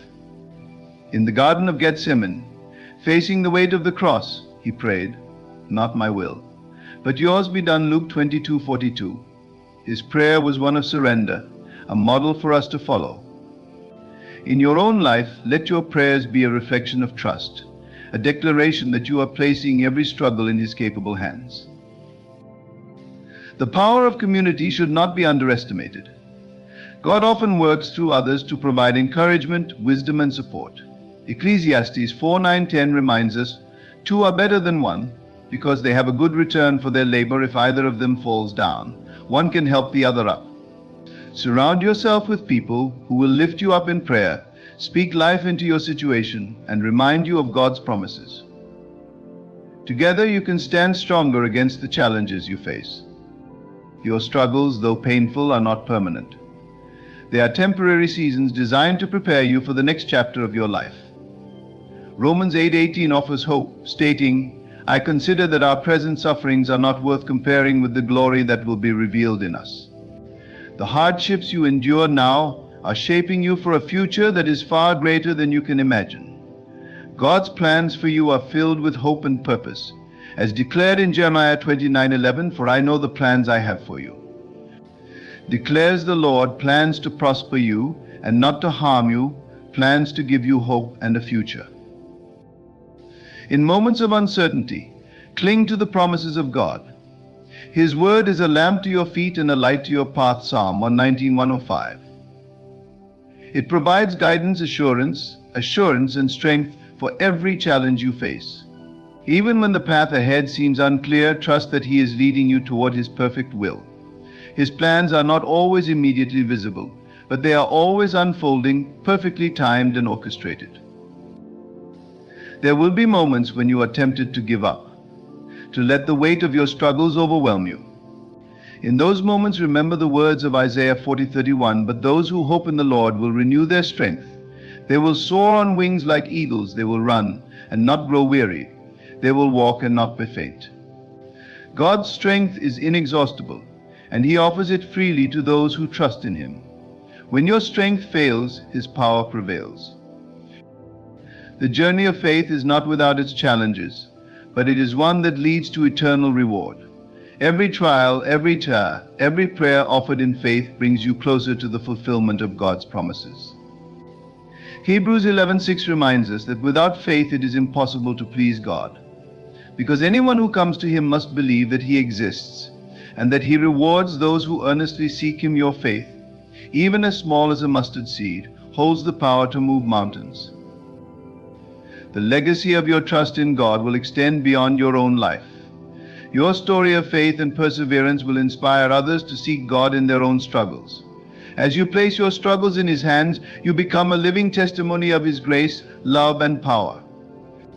Your life becomes a beacon of hope, pointing others to the one who is greater than any challenge they face. God's ways are higher than our ways, and His thoughts are infinitely beyond what we can comprehend. Yet, in His infinite wisdom, He chooses to involve us in His divine plan, weaving our struggles into a greater narrative of redemption and purpose. When you place your life in God's hands, you are giving Him permission to turn your pain into purpose, your trials into triumphs, and your tests into testimonies. The very things that once seemed to break you are the same things He will use to build you.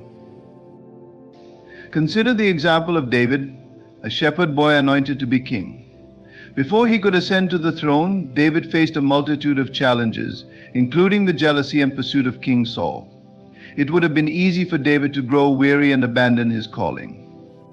But in every moment of despair, David sought refuge in God. He poured out his heart in prayer and worship. and in return God strengthened him for the journey. Psalm 34:17-18 beautifully encapsulates this truth. The righteous cry out, and the Lord hears them, he delivers them from all their troubles. The Lord is close to the brokenhearted and saves those who are crushed in spirit. Even in the wilderness, David knew that God was shaping him for his destiny. In the same way, your current struggles are not a detour, but a part of God's process of preparation. He is refining you, stretching your faith, and equipping you for the calling on your life. Each difficulty you face is like a chisel in the hands of a master sculptor, carefully shaping you into his masterpiece. Ephesians 2:10 declares, "For we are God's handiwork, created in Christ Jesus to do good works, which God prepared in advance for us to do." You were not created to live a life of defeat, but to walk in the fullness of God's purpose. When you release control and place your burdens in God's hands, you make room for His peace to fill your heart.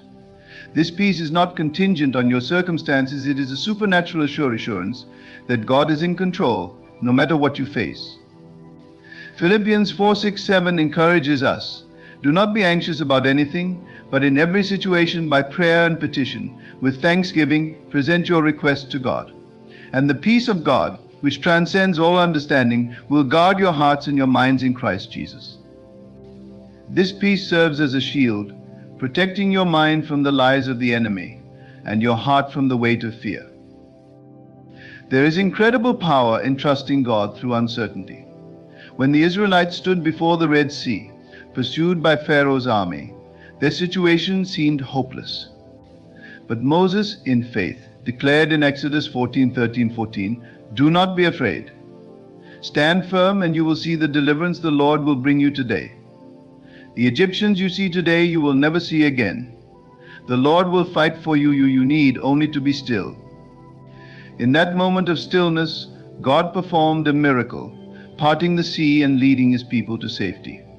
What seemed like an insurmountable obstacle became the stage for His glory to be revealed. Your life too is filled with moments where God is preparing to part the seas before you. But it requires your faith and obedience to trust Him, even when you cannot see a way forward. Isaiah 43:19 promises, "See, I am doing a new thing. Now it springs up, do you not perceive it? I am making a way in the wilderness and streams in the wasteland." God specializes in making a way where there seems to be no way. His solutions are often beyond our imagination, but they are always perfect. One of the greatest challenges in placing our struggles in God's hands is letting go of the need for control. As humans, we have an innate desire to manage every aspect of our lives, believing that we know what is best. But control is an illusion, and the more we try to hold on, the more we realize our limitations. Proverbs 3:5-6 reminds us, "Trust in the Lord with all your heart and lean not on your own understanding. In all your ways submit to Him, and He will make your paths straight." Trusting God means surrendering your understanding and embracing His sovereignty. Abraham, the father of faith, is a profound example of this principle. When God called him to leave his homeland and go to a place he had never seen, Abraham obeyed without hesitation. His faith was tested further when God asked him to sacrifice his son Isaac, the very promise through whom God had said He would establish a great nation. Abraham's willingness to surrender even his most cherished blessing demonstrated his complete trust in God's plan. In the end, God provided a ram in place of Isaac, affirming His faithfulness and rewarding Abraham's obedience. Genesis 22:14 captures this moment. "So Abraham called that place, the Lord will provide. And to this day it is said, on the mountain of the Lord it will be provided." This level of trust and surrender may seem daunting, but it is in these moments of ultimate reliance on God that we experience His provision and power. When you place your struggles in His hands, you are not relinquishing control to a distant deity, but entrusting your life to a loving Father who cares deeply for you. 1 Peter 5:7 encourages us, "Cast all your anxiety on Him because He cares for you." His care is personal, His love unwavering, and His power limitless. Throughout Scripture, we see the consistent theme of God using the weak, the broken, and the overlooked to accomplish His purposes. Gideon, who saw himself as the least in his family and from the weakest clan in Israel, was called by God to deliver his people from the Midianites. Despite his doubts and insecurities, God used Gideon mightily, proving that his strength is made perfect in our weakness. Judges 6:12 records the angel of the Lord's greeting to Gideon, "The Lord is with you, mighty warrior." God does not see you as the world sees you. He sees your potential and calls you according to his purpose. Your struggles do not disqualify you, they position you for greater impact. The Apostle Paul understood this deeply, writing in 2 Corinthians 12:9-10. "But he said to me, My grace is sufficient for you, for my power is made perfect in weakness. Therefore I will boast all the more gladly about my weaknesses, so that Christ's power may rest on me. That is why. For Christ's sake I delight in weaknesses, in insults, in hardships, in persecutions, in difficulties. For when I am weak, then I am strong. It is in your moments of greatest weakness that God's power shines the brightest." The journey of faith is not a solitary one. God places people in your life to walk alongside you, to encourage you, and to remind you of his promises. The community of believers is a gift, providing support and accountability. Galatians 6:2 calls us to carry each other's burdens, and in this way you will fulfill the law of Christ, lean into the fellowship of others. For God often uses their words and actions to reveal his love and guidance. As you navigate the complexities of life, remember that God is always at work, even when you cannot see it.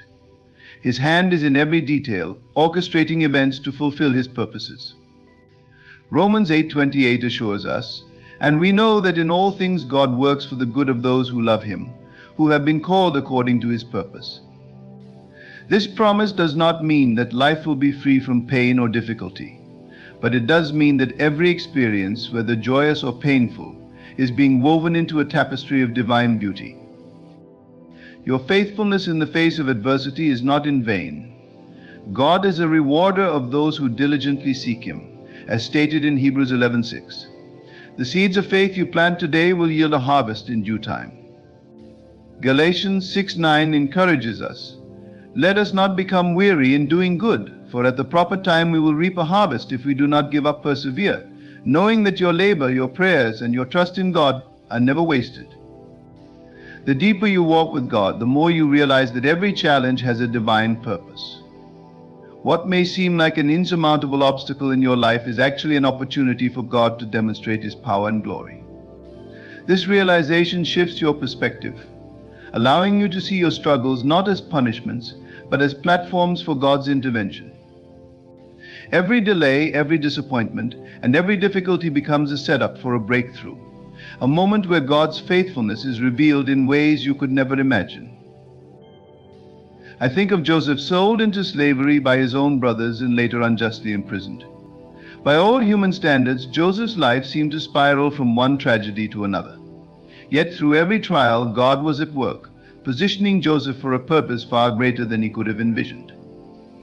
When the time was right, God elevated Joseph to a place of influence in Egypt, where he became a vessel of provision and deliverance for his family and an entire nation. In Genesis 50:20, Joseph declares to his brothers, "You intended to harm me, but God intended it for good to accomplish what is now being done, the saving of many lives." This powerful statement reminds us that God can transform even the most painful circumstances into instruments of his divine will. Your life is no different. The moments you perceive as setbacks are often setups for God's glory. His timing is perfect, even when it feels delayed by human standards. Habakkuk 2:3 reassures us, "For the vision is yet for an appointed time, it speaks of the end, and will not prove false. Though it lingers, wait for it, it will certainly come, and will not delay." Trusting God's timing requires patience and faith, especially when the wait feels unbearable. But know this: God is never late. His plans for you are unfolding exactly as they should in his perfect schedule. The beauty of walking in faith is that it cultivates a spirit of expectancy. When you place your struggles in God's hands, you begin to anticipate his move, looking forward to how he will show up and turn things around. This expectancy fuels your hope and strengthens your resolve. Romans 5:3-5 speaks to this process. Not only so, but we also glory in our sufferings, because we know that suffering produces perseverance, perseverance, character, and character, hope. And hope does not put us to shame, because God's love has been poured out into our hearts through the Holy Spirit who has been given to us. The hope that comes from trusting God is not a passive wish, it is an active confidence rooted in His promises. This confidence enables you to praise Him even before the breakthrough comes.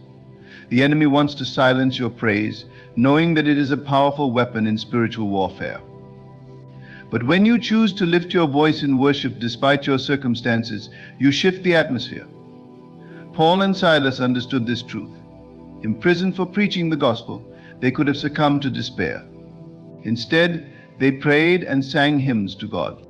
Acts 16:25-26 recounts what happened next. About midnight, Paul and Silas were praying and singing hymns to God, and the other prisoners were listening to them. Suddenly there was such a violent earthquake that the foundations of the prison were shaken. At once all the prison doors flew open, and everyone's chains came loose. Their praise not only brought deliverance for themselves, but also for those around them. In your darkest moments, praise becomes a declaration of your trust in God's sovereignty. It signals to the spiritual realm that your faith is unshakable, that you believe in God's power to intervene. This kind of faith pleases God and invites His presence into your situation. Psalm 22:3 tells us, "But you are wholly enthroned in the praises of Israel. When you worship, you create an environment where God's presence dwells, and where His presence is, there is freedom." Freedom in Christ does not mean an absence of struggles. It means those struggles no longer define or confine you. Jesus Himself assured us in John 16:33, "I have told you these things so that in me you may have peace. In this world you will have trouble. But take heart, I have overcome the world." Your peace comes from knowing that the ultimate victory has already been won. Every battle you face has an end point, and on the other side of it, you will find that God's grace has carried you through. The grace of God is a sustaining force that empowers you to endure. It is not merely a covering for your sins, but an enabling power that helps you rise above life's challenges.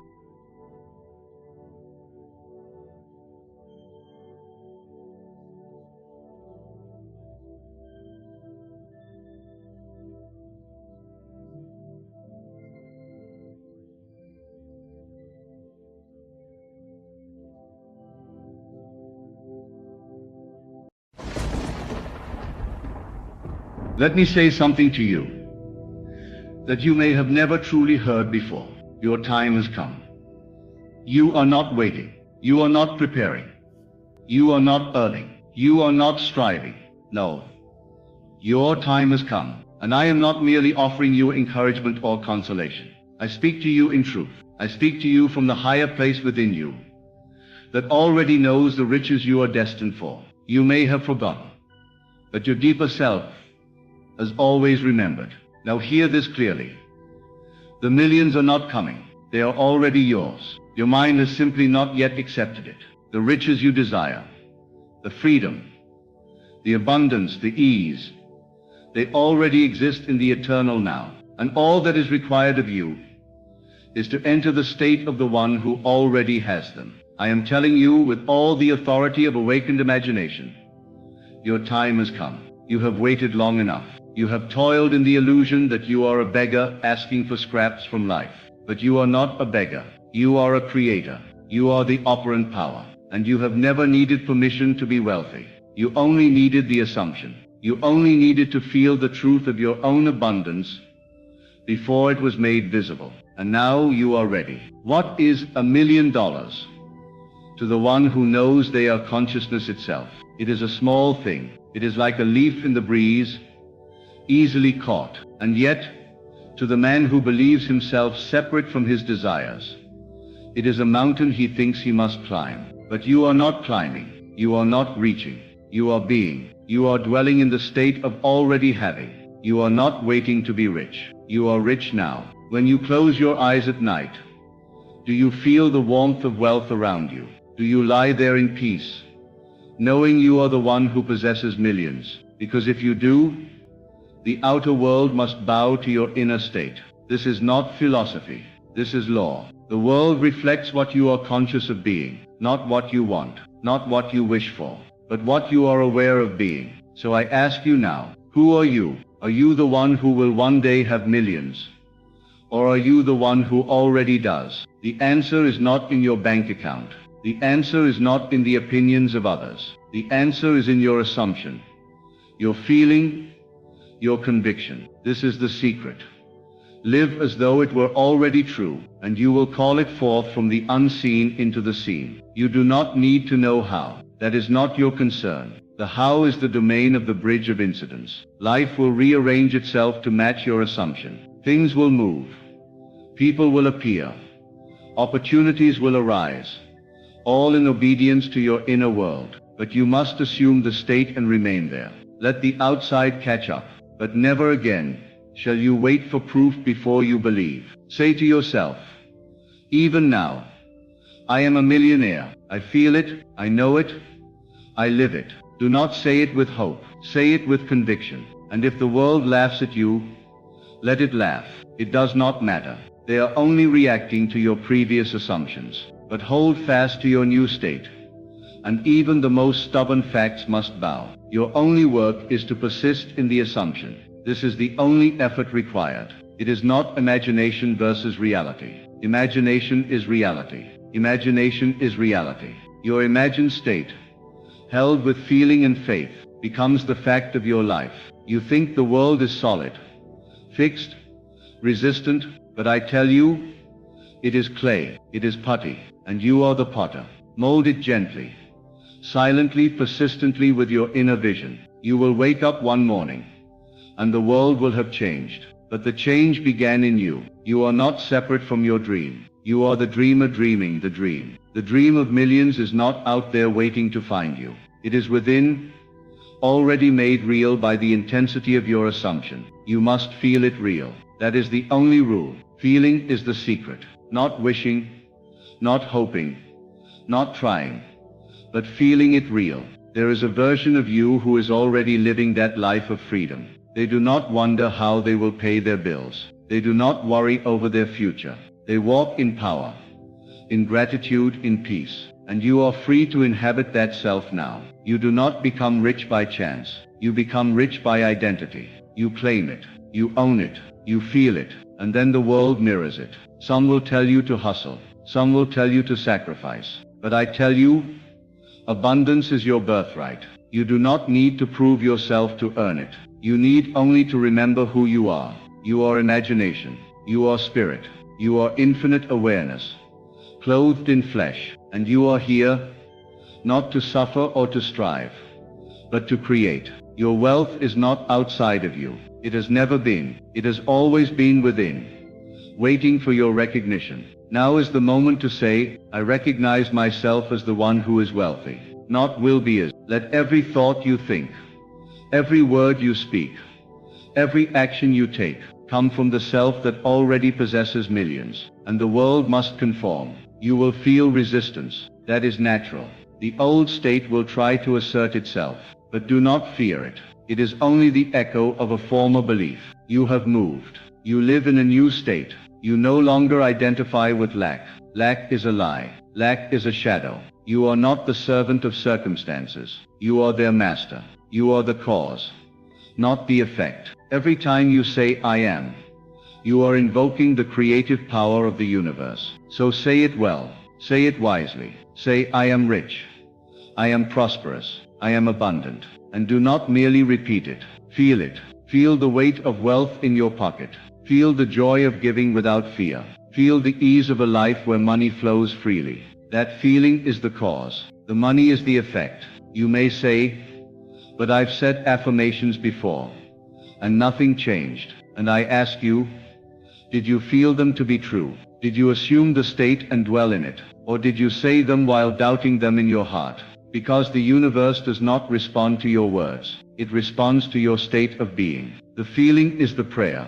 Go now into your inner room. Shut the door to the world of senses, and see yourself as the millionaire you truly are. See it clearly. Hear the words of congratulations. Smell the scent of luxury. Feel the texture of wealth. Let your imagination be vivid and alive, and then believe it. Believe it not as something you hope to reach, but as something you are returning to. Every great fortune was first a fantasy. Every empire began in the mind of a man who dared to believe. And you are no different. Your time has come because your imagination has awakened. You have remembered the truth, that you are the operant power. You do not need to wait for permission. You have already been chosen by the divine within. The world will tell you to be realistic. I tell you, be real. And the only reality is consciousness. The only truth is imagination. So stop measuring your future by your current bank balance. That is not your source. Money is not your source. You are the source. You are the wellspring from which all things flow. The moment you accept this truth, you enter the state of wealth. You are no longer trying to become. You are being. You walk differently. You speak differently. You think differently. And all of it is based on your assumption of already having. That is the great secret. Assume the feeling of the wish fulfilled. Live from it. Speak from it. And the world will follow. I have told you nothing new. All I have done is remind you of who you are. The truth has always been with you, buried beneath layers of fear and doubt. But now those layers fall away. You are awake. You are aware. You are ready. And because you are ready, the millions are yours. I do not say they will be. I say they are. In this very moment they exist in your world. If you will only claim them, feel the shift, feel the new identity, walk in it, rejoice in it, persist in it, and the outer must become what the inner has accepted. Your time has come, my friend. You were not meant to struggle. You were not meant to worry. You were meant to create, to command, to enjoy. So create boldly, command wisely, enjoy fully, and never again say, I hope. Say instead, I am wealthy, I am rich, I am limitless. These are not just words. They are bridges to a new reality. Walk across them, and as you do, the world will change. Not because it is changing you, but because you have changed yourself. You no longer need signs. You are the sign. You no longer need evidence. You are the evidence. You no longer need to wait, because your time has come. So go now, and live as the one who already has it all. Let the world call it magic, or luck, or coincidence, but you will know the truth. You will know that it was always you. You rise in the morning not asking for a sign, not looking for a shift, but knowing the shift has already happened, within you, around you, through you. The world you awaken to is a reflection of the self you have accepted during sleep. Your nights are now filled not with doubt, but with rehearsal. You rehearse the scene of the one who has already received. You walk through the rooms of your mansion in the stillness of your inner world. You hear the affirming voice of the banker, the partner, the friend, all saying, it's done. You are no longer trying to figure out how it will happen. You are no longer concerned with the process. That is the role of imagination's infinite wisdom. You plant the seed, and the unseen processes take care of the unfolding. What farmer digs up his seed each morning to check its progress? None. He trusts the law. He knows the nature of what he's planted. And now you too trust in the invisible activity of assumption. You feel it real and rest, knowing that what you accepted within must find expression without. When the world shows you the opposite, you smile. You do not panic. You do not doubt. You do not cry out in despair. For now you understand. The world is always lagging behind your imagination. You live now in the future you have chosen. The present is only the residue of an old vibration. You do not argue with it. You simply do not feed it. Your attention remains fixed on the end. Wealth, freedom, joy, abundance. And because you dwell in that end, it must become your new present. People around you will notice a change. They will see you walk into a room and feel something different. Not arrogance, not pretense, but power. A quiet confidence that does not beg, does not chase, does not explain. You know who you are, and you are no longer playing the role of the one who lacks. That role is beneath you. That costume has been burned. You now dress yourself in royalty. You wear the invisible robes of the wealthy, and the outer garments must follow. You speak about the future as if it has already happened. You tell no one your secrets, because you know you do not need their permission to create. You carry your riches within you, hidden from the eyes of the world, but known to the infinite mind within. And when the time is right, when the fruit is ripe, it will fall into view, and the world will gasp and say, how did this happen? But you will not be surprised. You have lived it 1,000 times in your mind. There is no more waiting. There is only embodying. No more seeking signs and wonders. You are the sign. You are the wonder. You are the miracle in motion. And your wealth is now responding to the new self you have assumed. Let others race, hustle, toil, exhaust themselves with effort. You remain still. You remain silent. You remain sure. You do not need to work harder to become rich. You need to feel deeper. Feel it until it burns in your bones, until you know no other truth but this.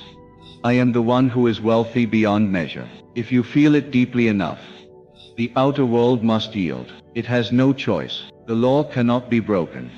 It always reflects back what you are, not what you say, not what you pretend, but what you are. You are no longer poor pretending to be rich. You are rich pretending to be poor until the costume falls away. The reality is already within you. You are not moving toward it. You are moving from it. Your center is secure. Your foundation is set. And from this stable self-image, all things unfold. If you knew with absolute certainty that you were to receive $10 million tomorrow, how would you feel today? Would you worry about the cost of groceries? Would you stress over a bill? Would you lower your head in shame? No, you would smile. You would walk tall. You would give freely. You would speak with authority, because the money is coming. And yet I tell you, the money is already here. It exists now, in this moment, as a reality in the field of imagination, and by aligning with that reality, you summon it into form. Let this alignment become your habit. Let this assumption become your atmosphere. Breathe in the air of success. Drink the waters of abundance. Eat the bread of completion. This is your feast, prepared by your own inner Father, the I am within you. You do not ask, may I have this? You declare, this is mine. And because you declare it with faith, it becomes fact. You are no longer surprised when blessings appear. You are not astonished when money flows. You do not say, I can't believe this is happening. You say, of course, this is the natural outcome of who I am. And the universe, ever the faithful servant, continues to arrange itself in harmony with your self-image. Your conversations change. You no longer speak of problems. You speak of possibilities. You no longer repeat the stories of hardship. You tell the tales of triumph, because that is what you now expect. That is what you now experience. You do not wonder if it will work this time. You know it is working, because you are the work. You are the magic. You understand now that all things, money, success, homes, cars, luxury, are but shadows. They are not the power. They are the results. The power is you. The power is your assumption, and you wield it in silence, in stillness, in certainty. You do not perform. You do not prove. You simply are. Every breath you take is an affirmation of abundance. Every step you take is a declaration of wealth. You walk through life as if it were a banquet already paid for, a gift already received. You do not rush. You do not chase. You do not compete, because you already have what you once thought was missing. And now the world begins to bend. The phone call comes. The opportunity arises. The idea flows in. The money appears, not by magic, but by law. Not by luck, but by consciousness. And all because you dared to assume. You dared to feel it real. And now that you know the secret, you will never again live in fear. You are not the beggar at the gate. You are the king in his palace. You do not knock. You open. You do not wish. You command, not with arrogance, but with divine confidence. For you know the source is within. There is a calm about you now, a peace that cannot be shaken by numbers on a screen or letters in the mail. You know the truth. You know that money is a reflection, not a cause. You tend to the cause. You remain in the state, and the millions continue to show up, because you never stepped out of being the one who receives. You are like a magnet now, not chasing, but drawing, not begging, but attracting, not doubting, but knowing. And the more you dwell in the feeling, the faster the form arrives, because you have made the feeling your home. You do not visit it now and then. You live there. You do not return to the old self who waited, worried, or wondered. That self is gone, dissolved into memory. In its place stands the one who walks in power, who speaks with authority, who acts from certainty. You do not glance at the world to measure your success. You measure by the richness of your inner knowing. You measure by how deeply and frequently you return to the end. The end, the fulfillment, the conclusion. That is your dwelling place. You sit in it in silence. You walk in it in confidence. You speak from it with joy. You are no longer rehearsing how to get there. You are living from having already arrived. When you see something in the outer world that appears to contradict your assumption, you remain unmoved. You understand it as the dying breath of an old state, one that no longer holds dominion over you. You are free now, free from the need to fix the world. You do not need to manage the outer. You only manage the inner, and the inner takes care of the rest. You think only the thoughts that a wealthy person would think. You feel only the emotions of the fulfilled. You move with the rhythm of one who has nothing to fear. And as you do, all things align, not by force, not by strategy, but by the magnetic pull of your new self-concept. There are moments where the old self may whisper, "But what if it doesn't work this time?" And you smile gently, not in fear but in compassion. You do not argue. You do not resist. You simply return to the end. You rehearse again the scene of already having. You fall once more into the mood of the wish fulfilled. You saturate your mind with the tones of richness, and the voice of doubt fades like a shadow in the morning sun. You understand that no outer success can replace the inner foundation. You no longer seek wealth to feel powerful. You feel powerful, and so wealth appears. You no longer desire millions to escape lack. You have escaped lack in consciousness, and so the millions follow. You no longer use desire as a form of suffering. You use it now as a tool of creation. You take the desire, and you bring it inward. You dwell upon it, claim it, feel it, and from that moment on it is yours. You do not need to ask others what they think. You do not seek validation or agreement. You are past that. You have made your assumption, and it is law to you. You do not need support. You do not need applause. You know that the world is a mirror, and you are satisfied with the inner image you have chosen. You nurture it like a gardener nurtures a seed, and you do so in stillness and certainty. This certainty begins to influence every area of your life. People treat you differently, not because they know what you have, but because they feel what you are. You carry yourself differently. You no longer act small to make others comfortable. You no longer apologize for your dreams. You no longer hide your light. You understand now that abundance is not just about money. It is about identity. It is about freedom of being. It is about choosing who you are and remaining loyal to it, no matter what the world shows. The man who has assumed wealth does not check the price of everything in fear. He gives freely. He moves with grace. He expects favor, and that expectation is not a performance.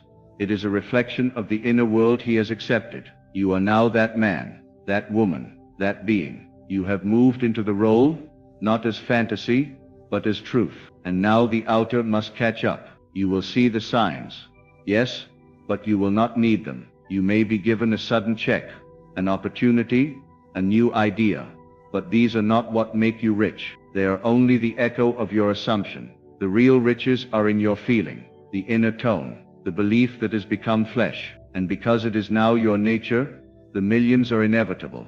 The world may call it strange. They may ask you how you knew, how you saw it coming, and you will smile, because you didn't wait to see. You chose to see before it showed. You made your inner vision more real than your outer facts. And that, always and forever, is the creative act. You remember now that you are made in the image of the Creator, not a servant of fate, but a director of it. You are not hoping life gives you what you want.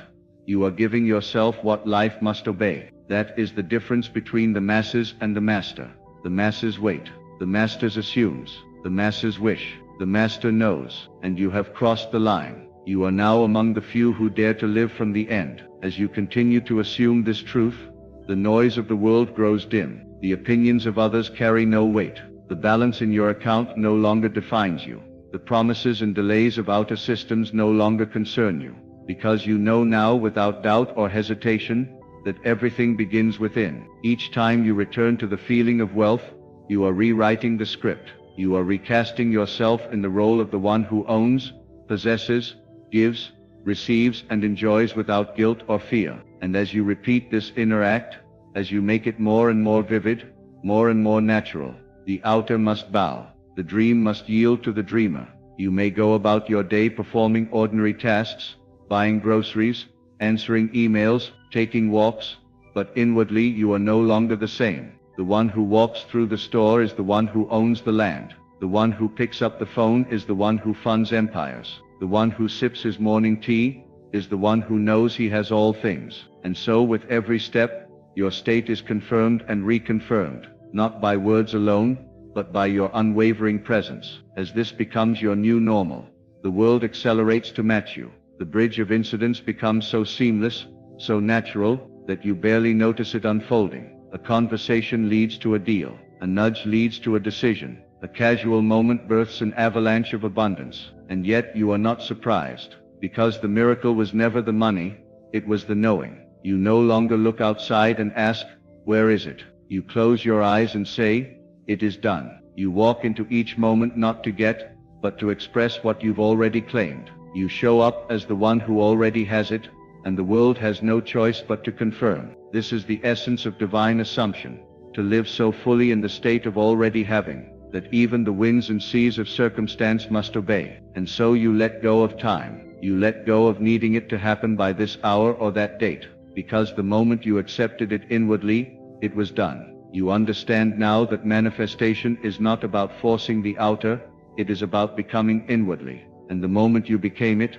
the outcome was sealed. You understand the law now, not as something to use but as something you are. You are the law made visible. You are the assumption that creates. You are the awareness that commands. And the more you rest in this, the more easily all things are added unto you. So you do not strive. You do not struggle. You rest in the truth. You rest in the truth. You rest in the state. You let the assumption do the work, because you now know with unshakable certainty that your time has come. You no longer wait for signs, for proof, for permission. You are the sign. You are the proof. You are the permission. The millions are not in your future. They are in your now, waiting for you to claim them by being the one who already possesses them. Stand in this truth and do not waver.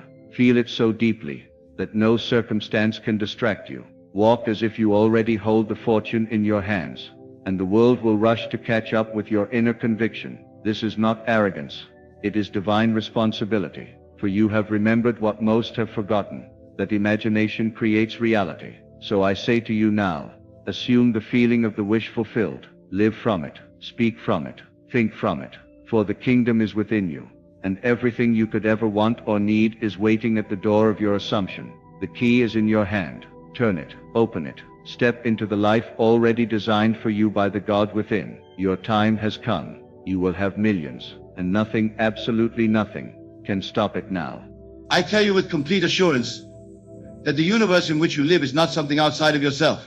It is not a vast expanse of space and matter existing independently of your consciousness. The universe is your consciousness externalized. It is your imagination made visible. It is the outer picture of your inner assumptions. And the sooner you realize this tremendous truth, the sooner you shall master the art of deliberate creation. Now let us begin with the first principle, relaxation. Most of you are familiar with the biblical passage, be still, and know that I am God. This stillness, this divine relaxation is not idleness. It is not laziness. It is the most profound activity of which man is capable. For in this stillness, in this complete relaxation of your conscious mind, you allow the divine power within you to express itself without interference. When I speak of relaxation, I am speaking of a mental attitude rather than a physical state. Though physical relaxation often accompanies mental relaxation, it is the mental state that concerns us here. Mental relaxation is the absence of resistance. It is the cessation of struggle. It is the complete surrender to your divine self, the God within you. In your daily life, observe how often you are in a state of resistance. Notice how frequently you push against what is, how constantly you struggle against circumstances, how persistently you fight against conditions. This resistance, this struggle, this fight, these are the very forces that keep your desires from materializing in your world. When you resist a condition, you give it power. When you struggle against a circumstance, you energize it. When you fight against a situation, you sustain it. The very act of resistance keeps the unwanted condition alive in your experience, for whatever you resist persists. Instead, I urge you to cultivate the divine art of relaxation. Learn to be still. Learn to quiet your conscious mind. Learn to silence the incessant chatter of your surface thoughts. For it is in this stillness, in this divine quietude, that the power of God within you can express itself without hindrance. Consider the lilies of the field, how they grow. They toil not, neither do they spin. Yet Solomon in all his glory was not arrayed like one of these. This is the perfect example of divine relaxation. The lily does not struggle to become a lily. It does not fight to express its beauty. It does not resist its environment. It simply allows the divine life force within it to express itself naturally, effortlessly, perfectly. You too can express your divinity with the same natural ease, the same effortless perfection, if you will but learn the art of divine relaxation. For in relaxation, in the absence of resistance, in the cessation of struggle, you allow the God within you to express itself without interference. Now, how do you achieve this state of divine relaxation? First, you must recognize that all power resides within you. The kingdom of heaven is within you. The creative power of the universe is not something outside of yourself. It is your own wonderful human imagination. And this imagination, this divine creative faculty, works best when your conscious mind is relaxed. So begin by finding a quiet place where you will not be disturbed. Sit or lie comfortably. Close your eyes.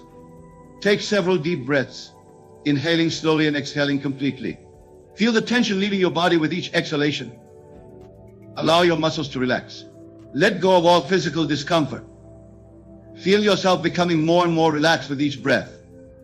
Now turn your attention to your thoughts. Notice the incessant chatter of your conscious mind. Do not attempt to silence this chatter forcibly. Simply observe it without judgment. Watch your thoughts as they arise and pass away. Do not engage with them. Do not analyze them. Do not resist them. Simply observe them with detached awareness. As you continue this practice, you will notice that the gaps between your thoughts begin to widen. The chatter of your conscious mind begins to subside. A profound stillness begins to envelop you. This is the beginning of divine relaxation. This is the doorway to the kingdom within. In this state of relaxation, your subconscious mind becomes receptive to the seeds of your desires. For it is your subconscious mind that is the creative power, the God within you. Your conscious mind merely plants the seed, but it is your subconscious mind that causes it to grow and bear fruit. And your subconscious mind accepts most readily those ideas that are presented to it in a state of relaxation. When your conscious mind is busy, when it is filled with the noise of resistance and struggle, the seeds of your desires cannot penetrate to the fertile soil of your subconscious. But in relaxation, in the silence of your conscious mind, the seeds of your desires find easy entry to the creative soil of your subconscious. So relax, be still. Know that the I am within you is God. Trust in this divine power. Allow it to express itself without interference. For in relaxation, in the absence of resistance, in the stillness of your conscious mind, the God within you works its wonders. Let us now move to the second principle, trusting the process. Trust is faith in action. It is the practical application of your belief in the divine power within you. It is the lived expression of your confidence in the creative process of manifestation. Most of you understand intellectually that your consciousness creates your reality. You know theoretically that your imagination is the creative power of God within you. You comprehend conceptually that your assumptions persisted in become fact. But how many of you trust this process enough to live by it? How many of you have sufficient faith in the creative power of your consciousness to rely upon it completely? Trust in the process means having absolute confidence that the seeds you plant in your subconscious mind must inevitably bear fruit in your outer world. It means knowing with unshakable certainty that what you impress upon your subconscious must, by divine law, objectify itself in your experience. This trust, this absolute confidence, this unshakable certainty comes from understanding the law of identical harvest. Whatsoever a man soweth, that shall he also reap. This is not a moral injunction. It is not a statement of divine reward or punishment. It is simply the description of an impersonal law. It is the statement of a principle that operates with mathematical precision in the realm of consciousness. Just as a seed of corn can produce only corn, just as a seed of wheat can yield only wheat, so a seed of consciousness can manifest only its identical match in your outer world. If you plant a seed of lack in your consciousness, you will reap lack in your experience. If you sow a seed of failure in your mind, you will harvest failure in your life. If you impress poverty upon your subconscious, poverty will express itself in your circumstances. Conversely, if you plant a seed of abundance in your consciousness, you will reap abundance in your experience. If you sow a seed of success in your mind, you will harvest success in your life. If you impress wealth upon your subconscious, wealth will express itself in your circumstances. This is the law. This is the process. And it operates with unfailing precision, with mathematical exactitude, with scientific certainty. Your consciousness is the one and only creative power in your universe.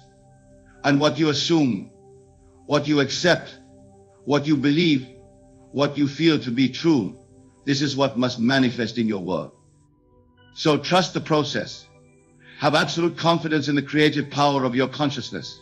Know with unshakable certainty that what you impress upon your subconscious must, by divine law, objectify itself in your experience.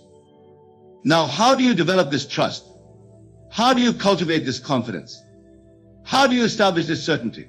Through experience, through personal verification, through direct knowledge. You must prove the law in your own life. You must test the principle in your own experience. You must validate the process in your own consciousness. Begin with small things. Assume a state of consciousness that implies the fulfillment of a minor desire. Persist in this assumption until it feels natural to you. Then watch how circumstances rearrange themselves to conform to your assumption. Observe how events conspire to materialize your desire. Notice how your outer world reshapes itself to match your inner state.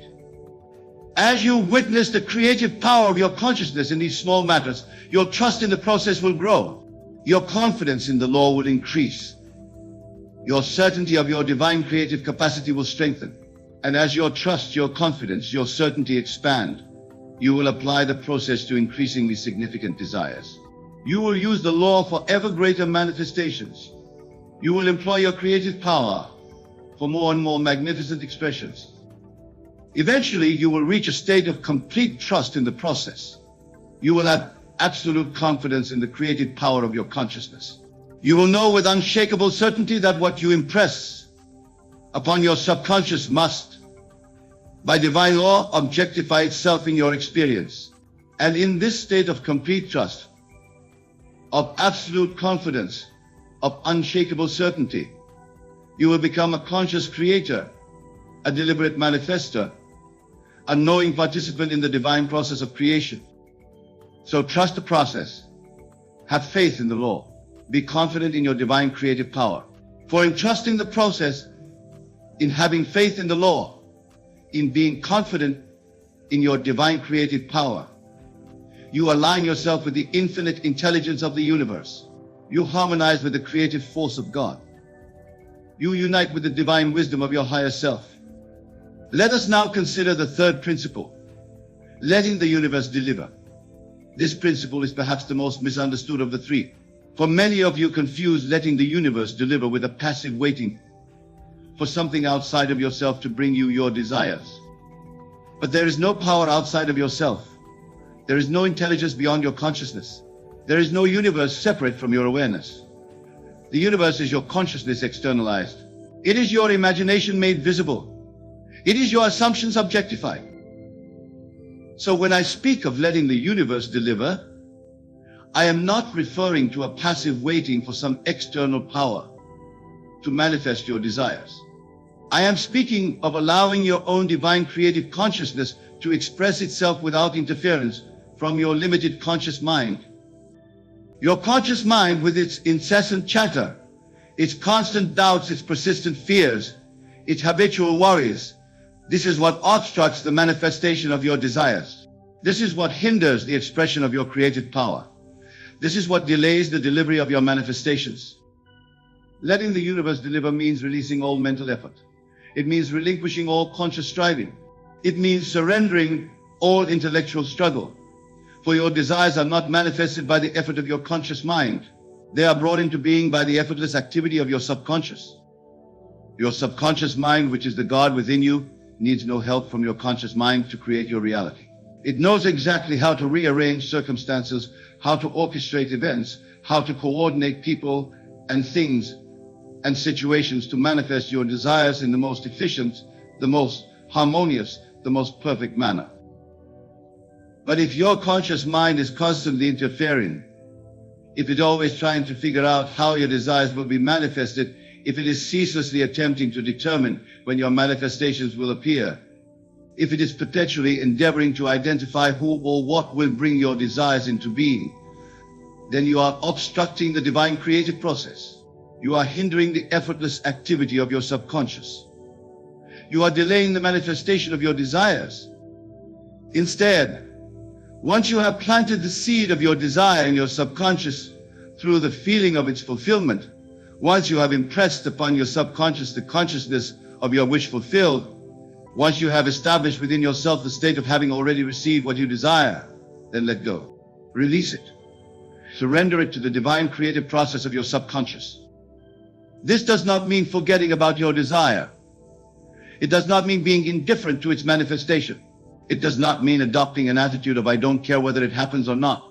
Rather, it means resting in the absolute assurance that what you have impressed upon your subconscious must, by divine law, objectify itself in your experience. It means dwelling in the calm certainty that the seed you have planted in the fertile soil of your subconscious is even now germinating, growing, developing, and in due season will bear fruit. It means abiding in the tranquil confidence that the state of consciousness you have assumed is even now rearranging your outer world to conform to its nature. In practical terms, letting the universe deliver means going about your daily activities without anxiety, without worry, without doubt concerning the manifestation of your desire. It means living from the state of consciousness that implies the fulfillment of your desire is already an accomplished fact. It means feeling the feeling of your wish fulfilled in the now moment, regardless of appearances to the contrary in your outer world. For remember, your outer world is nothing more than the reflection of your inner state of consciousness. It is the shadow cast by your assumptions. It is the effect of which your consciousness is the cause. And just as a shadow cannot help but conform to the object that casts it, just as an effect cannot fail to express the nature of its cause, so your outer world cannot but reflect the state of your consciousness.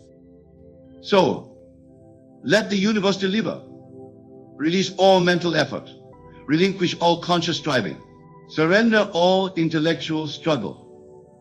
Rest in the absolute assurance that what you have impressed upon your subconscious must, by divine law, objectify itself in your experience. Dwell in the calm certainty that the seed you have planted in the fertile soil of your subconscious is even now germinating, growing, developing, and in due season will bear fruit. Abide in the tranquil confidence that the state of consciousness you have assumed is even now rearranging your outer world to conform to its nature. Now, having outlined the three principles, relaxation, trusting the process, and letting the universe deliver, let us delve deeper into their practical application in your daily life. The practice of these principles is not confined to specific meditation sessions or visualization exercises, although these can be valuable. Rather, these principles are to be integrated into your very way of being, your fundamental approach to life, your basic orientation toward existence.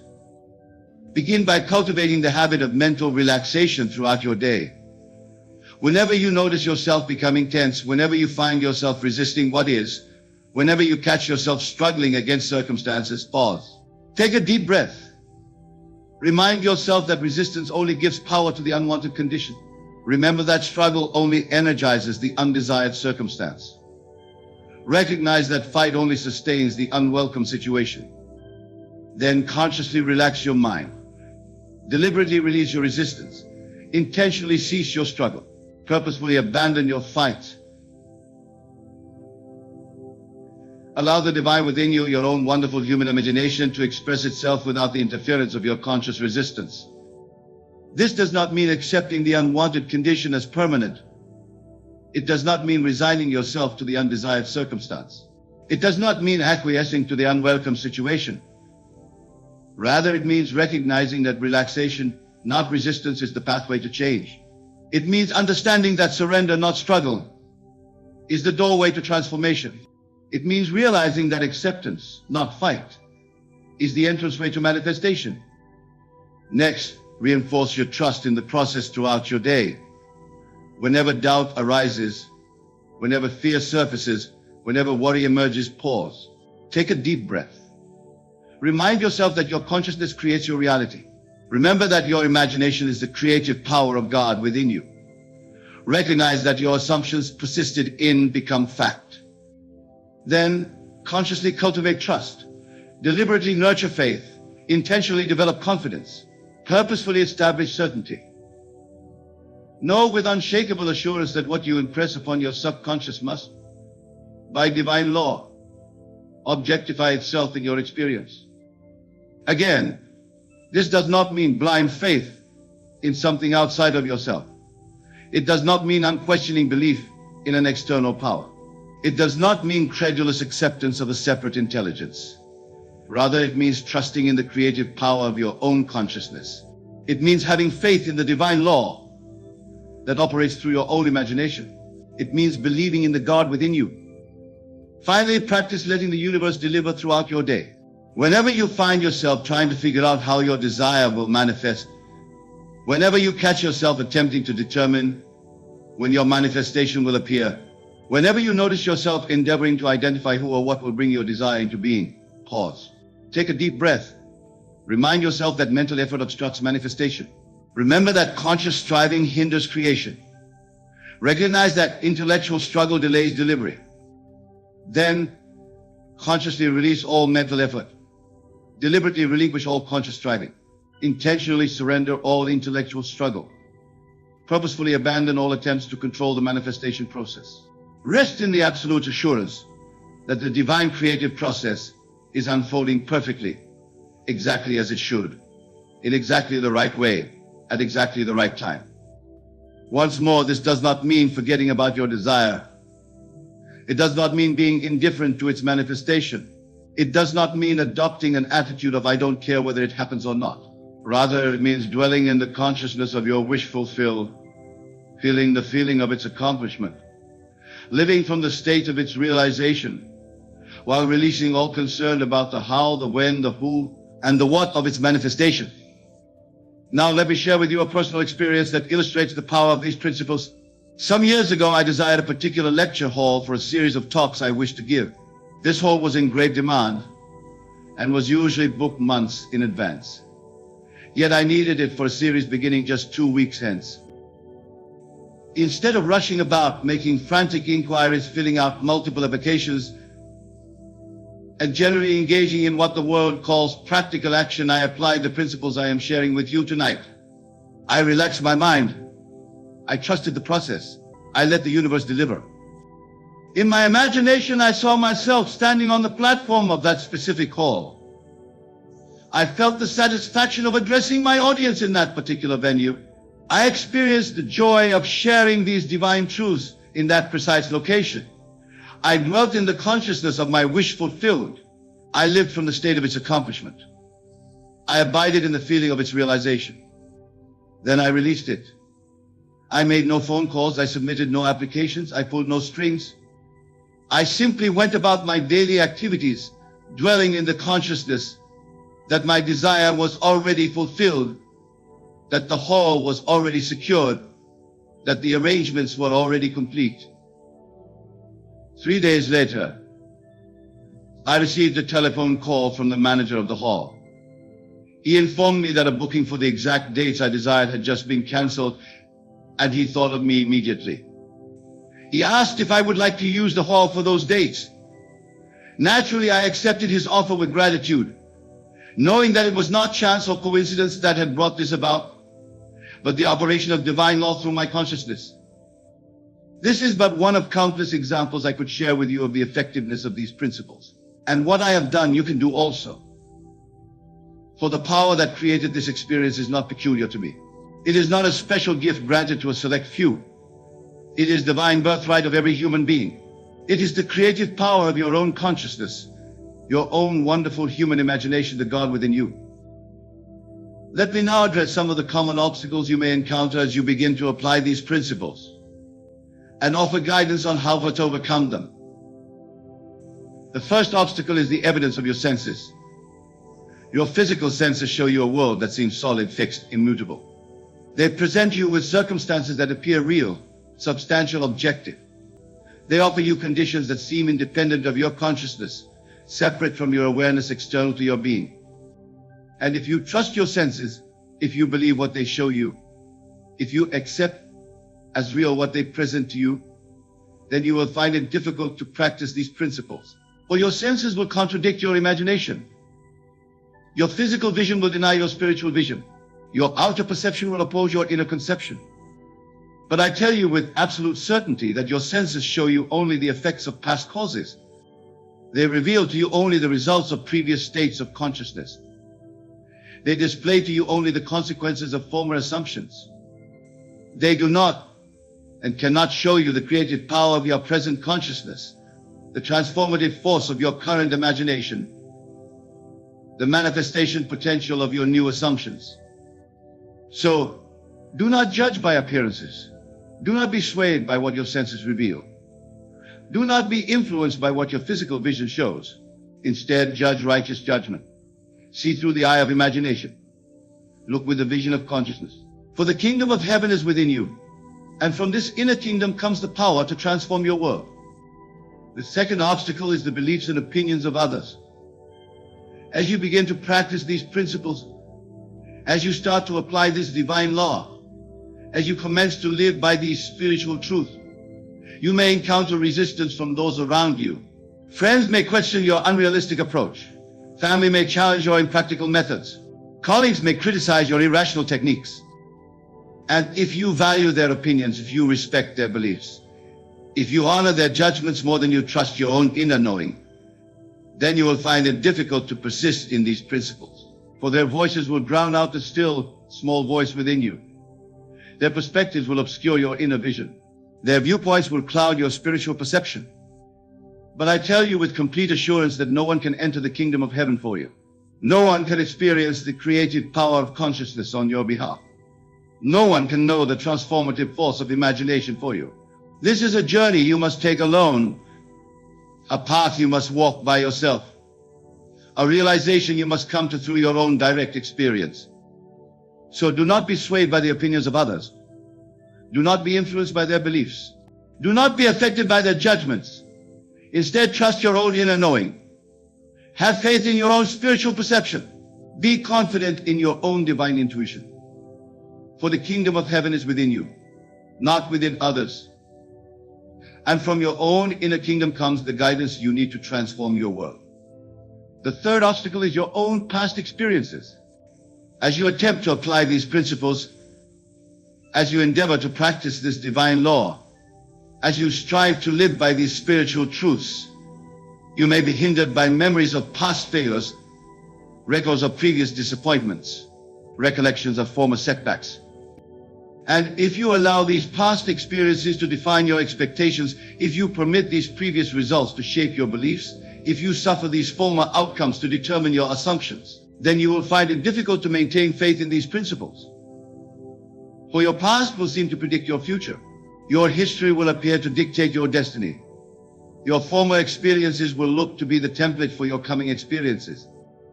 But I tell you with utter conviction that your past has no power over your future, except that which you give it through your consciousness. Your history has no control over your destiny except that which you grant it through your imagination. Your former experiences have no authority over your coming experiences except that which you bestow upon them through your assumptions. So, do not be defined by your past experiences. Do not be limited by your history. Do not be confined by your former results. Instead, create newly from this present moment. Imagine freshly from this current point in time. Assume differently from this now. For the kingdom of heaven is within you, not within your past. And from this inner kingdom comes the power to create a new and different future. The fourth obstacle is impatience. As you begin practicing these principles, as you start applying this divine law, as you commence living by these spiritual truths, you may become anxious for results, eager for manifestations, impatient for visible evidence. And if you allow this impatience to dominate your consciousness, if you permit this anxiety to pervade your awareness, if you suffer this eagerness to infiltrate your being, then you will find it difficult to maintain the state of relaxation necessary for these principles to work effectively. For impatience is a form of resistance. Anxiety is a type of struggle. Eagerness is a kind of fight.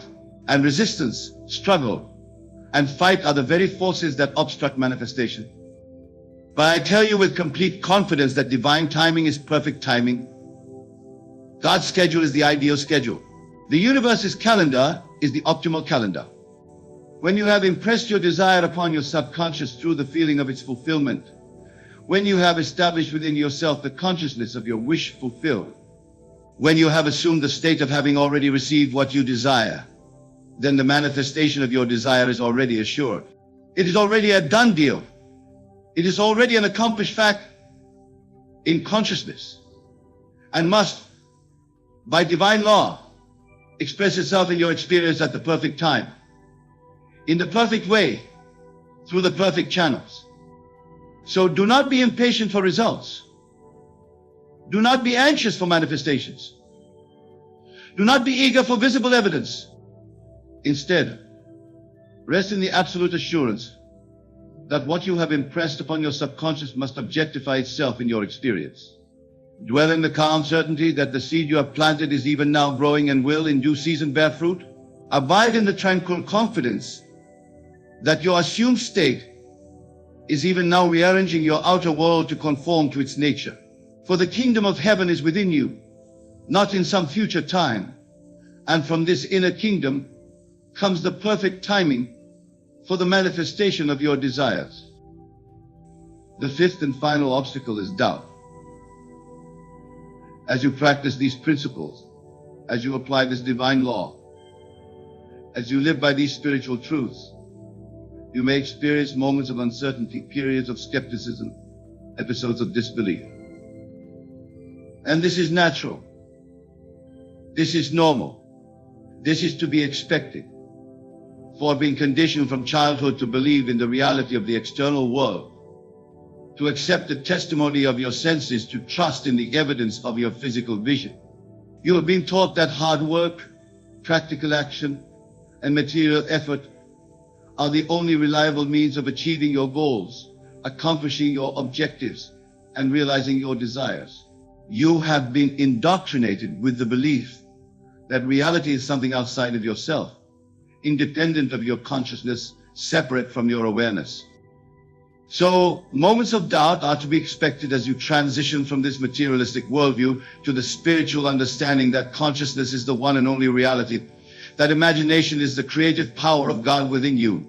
That assumption, though false to reason, if persisted in, will harden into fact. When these moments of doubt arise, do not fight them. Do not resist them. Do not struggle against them. For what you resist persists, what you fight you energize, what you struggle against you sustain. Instead, simply observe your doubts without judgment. Notice them without engagement. Be aware of them without attachment. Then, gently remind yourself of the times when these principles have worked in your life, the occasions when this divine law has manifested your desires, the instances when these spiritual truths have transformed your circumstances. Recall the evidence you have already accumulated of the creative power of your consciousness. Remember the proof you have already gathered of the manifestational force of your imagination.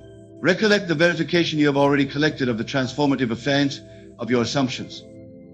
If you have not yet accumulated such evidence, such proof, such verification in your own experience, then recall the examples I have shared with you of how these principles have worked in my life.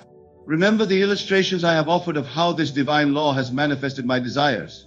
Recollect the instances I have recounted of how these spiritual truths have transformed my circumstances. Better yet, experiment with these principles for yourself. Test this divine law in your own experience. Validate these spiritual truths in your own life. Apply these principles to small, easily believable desires until you accumulate your own evidence, gather your own proof, collect your own verification. For the kingdom of heaven is within you, not in some external authority. And from this inner kingdom comes the direct experience that dissolves all doubt. Now let me address a question that may be arising in your mind. If my consciousness creates my reality, if my imagination is the creative power of God within you, if my assumption determined my experience, then why do I experience unwanted conditions? Why do I encounter undesired circumstances? Why do I face unwelcome situations? The answer is simple yet profound. You experience what you are conscious of. You encounter what you imagine. You face what you assume. And much of your consciousness, much of your imagination, much of your assumption is habitual, automatic, unconscious. From early childhood, you have been forming assumptions about yourself and your world. You have been establishing beliefs about what is possible and what is impossible, what is easy and what is difficult, what is available to you and what is beyond your reach. You have been developing concepts about your own abilities, potentials, and limitations. You have been creating ideas about how the world works, how people behave, how life unfolds.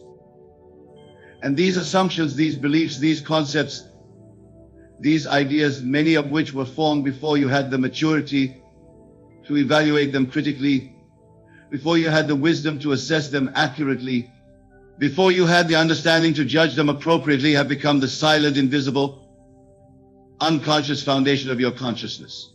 They are the unexamined substrate of your imagination. They are the unquestioned basis of your assumptions. And from this foundation, from this substrate, from this basis flows your experience of reality. For consciousness is the only reality, and what you are conscious of, you experience. Imagination is the creative power, and what you imagine, you encounter. Assumption is the formative force, and what you assume, you face. So if you experience unwanted conditions, if you encounter undesired circumstances, if you face unwelcome situations, do not look outside yourself for the cause. Do not blame external factors. Do not fault other people. For the cause is within you, in your own consciousness, in your own imagination, in your own assumptions. This is not to make you feel guilty. This is not to assign blame. This is not to lay responsibility. This is to empower you. For if the cause of your experiences lies within your consciousness, then the power to change those experiences also lies within your consciousness. If the source of your circumstances resides in your imagination, then the ability to transform those circumstances also resides in your imagination. If the origin of your situations dwells in your assumptions, then the capacity to alter those situations also dwells in your assumptions. You are not a victim of external conditions. You are the creator of all that you experience. You are not at the mercy of outside circumstances. You are the author of all that you encounter. You are not subject to external situations. You are the originator of all that you face. This is the greatest freedom, the ultimate liberation, the consummate emancipation. For in recognizing that your consciousness creates your reality, that your imagination is the creative power, that your assumptions determine your experience, you reclaim your divine birthright as a creator, as a manifestor, as a shaper of reality. So if you wish to change your experience, change your consciousness, if you desire to transform your circumstances, alter your imagination. If you want to modify your situations, adjust your assumptions. For the kingdom of heaven is within you, and from this inner kingdom comes the power to recreate your world in the image and likeness of your desires. Now let me provide you with a practical process for applying these principles in your daily life, a step-by-step method for harnessing the creative power of your consciousness, a systematic approach to manifesting your desires through your imagination. The first step is to clarify your desire. What is it that you truly want? What is it that you genuinely desire? What is it that you sincerely wish to experience? Be specific. Be clear. For vague desires lead to vague manifestations. Take the time to contemplate your desire deeply. Ensure that it is something you truly want, not something you think you should want, not something others expect you to want, not something society conditions you to want. Your desire should resonate with your authentic self, align with your true nature, harmonize with genuine being. Also ensure that your desire is for the end, not the means. Focus on what you ultimately want to experience, not on how you think it should come about. For the divine creative power within you, your own wonderful human imagination, knows infinitely more than your conscious mind about the perfect means for manifesting your desire. It has access to infinite intelligence, boundless wisdom, limitless resources. It can orchestrate people, events, and circumstances in ways that your conscious mind cannot even conceive. The second step is to enter a state of relaxation. Find a quiet place where you will not be disturbed. Sit or lie comfortably. Close your eyes, take several deep breaths, inhaling slowly and exhaling completely. Feel the tension leaving your body with each exhalation. Allow your muscles to relax. Let go of all physical discomfort. Now turn your attention to your thoughts. Notice the incessant chatter of your conscious mind. Do not attempt to silence this chatter forcibly. Simply observe it without judgment. Watch your thoughts as they arise and pass away. Do not engage with them. Do not analyze them. Do not resist them. Simply observe them with detached awareness. As you continue this practice, you will notice that the gaps between your thoughts begin to widen. The chatter of your conscious mind begins to subside. A profound stillness begins to envelop you. This is the beginning of divine relaxation. This is the doorway to the kingdom within. The third step is to create a scene that implies the fulfillment of your desire. This scene should be simple, brief, and easy to visualize. It should represent the end result of your desire, not the process of achieving it. It should be a scene that would naturally occur after your desire has been fulfilled. For example, if your desire is for a promotion at work, you might create a scene in which a colleague is congratulating you on your new position. If your desire is for improved health, you might create a scene in which your doctor is expressing amazement at your perfect health report. If your desire is for harmonious relationship, you might create a scene in which you and your partner are enjoying a moment of deep connection and mutual appreciation. The scene should involve as many senses as possible. See the details of the environment. Hear the sounds in the scene. Feel the emotions and physical sensations associated with the fulfillment of your desire. Smell the aromas present in the scene. Taste whatever is appropriate to the scene. The more senses you involve, the more real the scene becomes to your subconscious mind, and the more effectively it is impressed upon your consciousness. The fourth step is to enter the scene and experience it as if it were happening now. This is not merely visualizing the scene as if watching a movie. It is not simply observing the scene from a distance. It is actually entering the scene and experiencing it from the first-person perspective, as if it were occurring in this very moment.